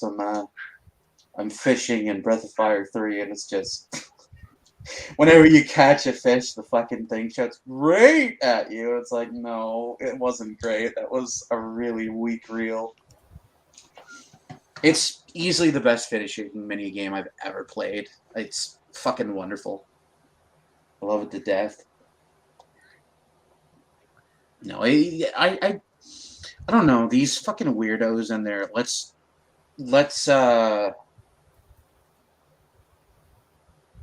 worship villains is such a bizarre concept to me. Like, I love Luca Blight. Not because he's a fucking villain or because he's fucking evil. I want to kill him. Every time I fucking play through Suikoden 2, I genuinely look forward to that moment where you take him out of the picture. Because he's such an abominable fucking human being. well, sometimes that's the villains that leave the bigger mark, like for the hero to go against. Like, no joke. Like, he does stuff way worse than the false flag I told you about. There's this one moment at just shortly after the false flag where he raids a village with his Highland troops, and they just massacre the entire village. And your character is present for the massacre, and you try to intervene, but the guy that you went to that village to retrieve, the Spearmaster, who's supposed to fix these old magic weapons called fire spears for your mercenary group, stops you from getting involved. And basically what happens is he takes it the whole village, and this one woman begs for her life. And Luca Blight decides, you know what, fine, you want to beg for your life? All right, act like a pig. And she's like, what? And he's like, act like a pig. So she starts crawling around on the ground, snorting like a fucking pig and shit. And he just starts laughing at her. And he's just, he just says, fucking well done, pig, or something like that. And she stops. That'll do, pig. And That'll do. pretty much, she stops and she looks up at him and she goes, then, and he just fucking slashes her across the face and down the chest and says, die, pig, and she just falls over dead. Like, that's a villain. That is a fucking villain, people. Well, Einbrecht, to tell you the truth, I spaced out at like the first half of what you were saying, and when I heard false flag, I thought you were talking about Liam again. That's totally Oh fine. boy. But villains don't need a complex motivation to do evil, really. No, they don't. Exactly. That's why I love. You can have a complex villain who doesn't have complex motivations. They're just like, yeah, I want to destroy the world. I miss shit like that. Do you remember when the Shadow's recurring villain first started showing up? I'm not quite sure, just because I've only read through like the first book for the Shadow so far. I'm not gonna spoil anything. Drake and I'll sent leave it me alone. a couple of the Shadow books. Yeah, I will leave it alone because when the recurring villain starts showing up, he's a lunatic, man. He's a fantastic villain. You'll really, really like it. And it's like, I think he's like the one villain that the Shadow doesn't kill for whatever reason. I can't remember what the reasoning was. I think it's that he slips away each time or something, if I remember correctly. Yeah, I wouldn't be surprised, because to live to fight another day with the hero, it could be like one of the reasons why even stuff like Sherlock Holmes had an arch villain eventually. Yeah, Moriarty. So it's like every hero has to have some sort of villain to bounce off of, and vice versa. Yeah, no, I agree with that because an arch-villain, like I look at I hate how often that they kill and revive Darkseid, but look at Darkseid in earlier comics. Look at how he was just a terrifying threat and never actually took to the battlefield. And then when he finally takes to the battlefield, like the heroes are fucking just pushed to the edge to defeat him. Oh, they have this bad habit of killing him, and then eventually DC goes back and revives Darkseid. And it's like, stop it. Well, sometimes a revival can lead to interesting spots, but that's the reason why I had Upload Protocol plotted out the way I did, because it will have an ending point. It's not going to go on forever. Like, even though I love Honor Harrington and stuff like that, sometimes some series can get too long in the tooth. Oh, absolutely. Berserk is one of those examples. I love Berserk. It's probably my favorite manga of all time. But there are some stories that went on, some story arcs that went on for far too long within Berserk. Like them being on the fucking ship. I'm sorry, that was irritating. There were some cool concepts told during the time on the ship, don't get me wrong. But this, like, waste of time where they're sailing to Oberon's island of fairies is just, ugh. I haven't gotten there yet, but thank you. Yeah, I didn't spoil any details, don't worry. Well, no, I remember some fans complaining about how that arc took a while. Because I think most people were biting at the bit to see what would happen afterwards, too. It's because, also the thing to remember is Miura didn't tell any side stories, but he wanted to tell side stories. So that boat, because he wrote himself into a corner, was the first opportunity for him to really tell a bunch of side stories. And that's what he did. The only side story that Miura ever actually wrote was that, hold on. Do you mean the Knights in Black? No, it's, the flank, oh, damn it, it's They advertise it in the back of the damn book. It's like the White Flame Dragon or something. I've never read the English localization. I don't know. Hmm. White Flame Dragon. Or No, White Flame Knight somewhere, something like that. It's like the only offshoot for Berserk. I'm gonna have to Google this because I don't recognize that term. Because it was like early on. I think if I remember correct, I think that was the band of knights that the Oh, do you mean the Flame Dragon Knight? That's it. That's the Flame Dragon Knight is the guy that Guts fights when he first gets the armor. The guy that turns into the giant crystal dragon. Yeah. Yeah, that's who he is. That's like the only side story, and I think whenever they print out these the very last Berserk book, it's probably it's not gonna technically a side story though, unless you mean they have a story where they tell his origin. well, it's focused specifically on that character, of like how he got there. Because it's canon, but I don't think it's in the current. It has nothing to do with what's going on with the story of Guts itself. It's like something that happened. It was kind of just one of those things that he was trying to tell a story of Berserk, like before anything like involving Guts. Okay, so basically he was telling stories about some of the first apostles way back in the day. Yeah. Okay, that's fair enough. I don't think I've ever read that. I'll have to look for it.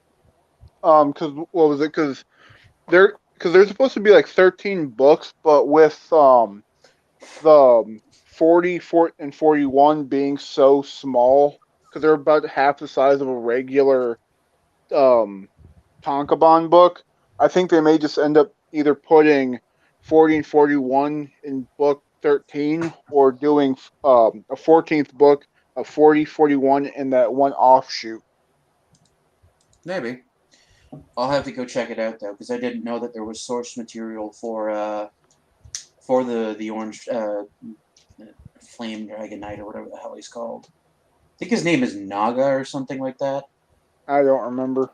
I blew through like books 1 through 9 in like a week. Oh yeah, dude, it's a quick read. I finished when I finally got around to reading Berserk. I finished all of Berserk in like 2 days. It was ridiculous.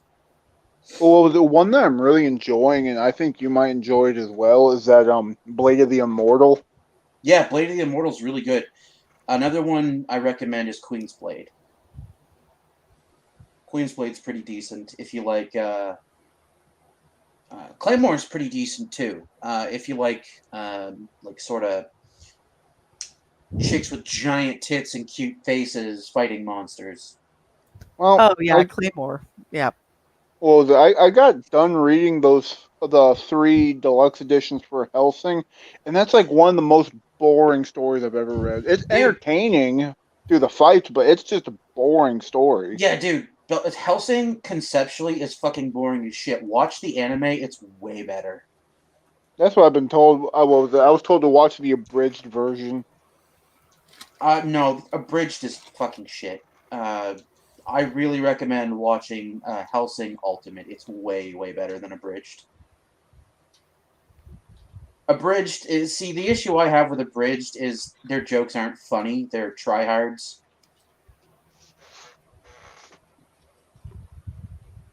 Someone tried to get me to watch DBZ abridged, and I was just like, what is this garbage?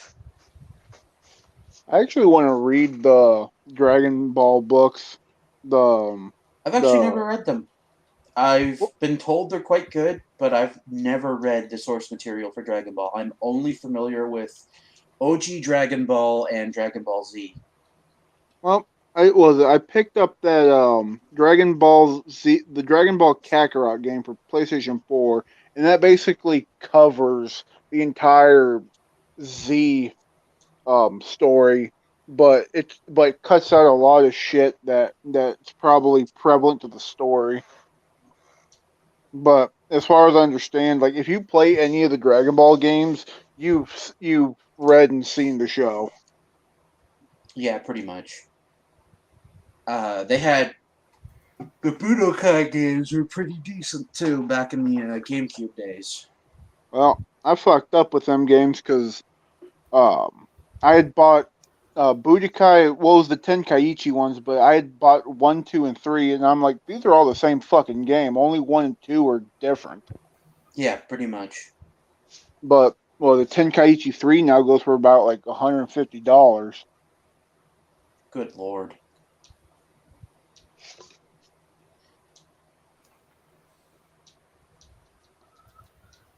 Yeah, fucking reminds me of Suikoden 2. Suikoden 2 goes for, if you get it factory sealed, a factory sealed copy of Suikoden 2 is like fucking $300 USD. It's ridiculous.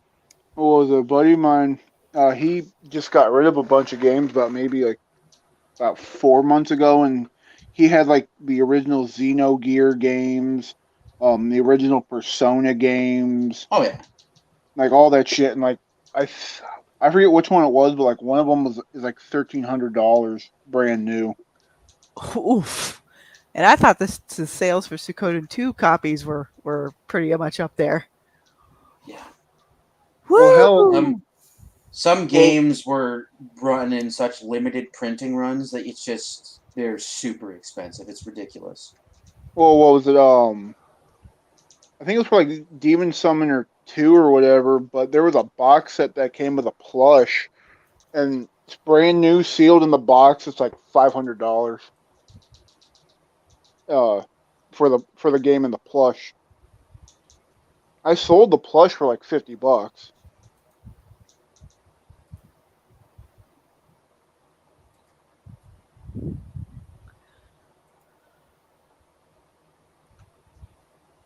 I kind of wish I kept some old PlayStation 1 stuff, but in the grand scheme of things, I'm just hoping somebody else enjoyed that Arc the Lad collection and everything else.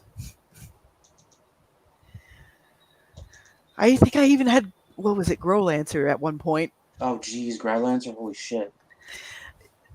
Oh, yeah, like back when I had more free time and like, I played so many games when I was in high school. I didn't realize how much free time I had until it's like, oh, you gotta go pay bills now. Oh, yeah.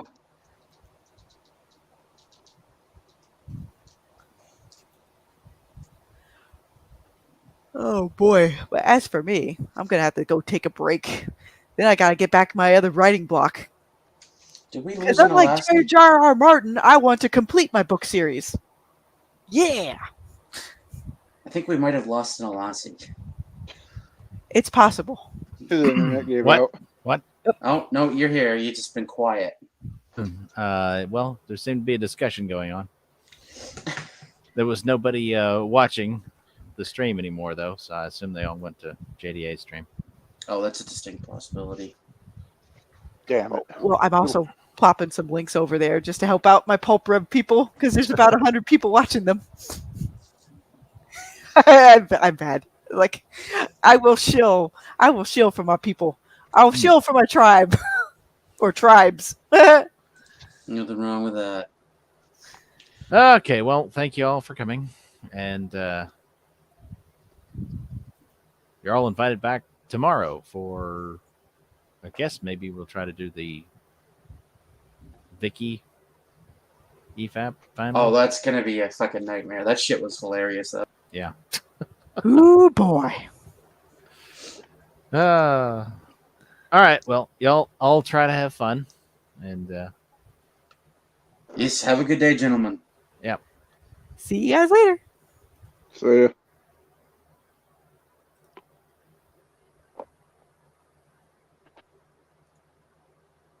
More entertaining than Jesse, at least.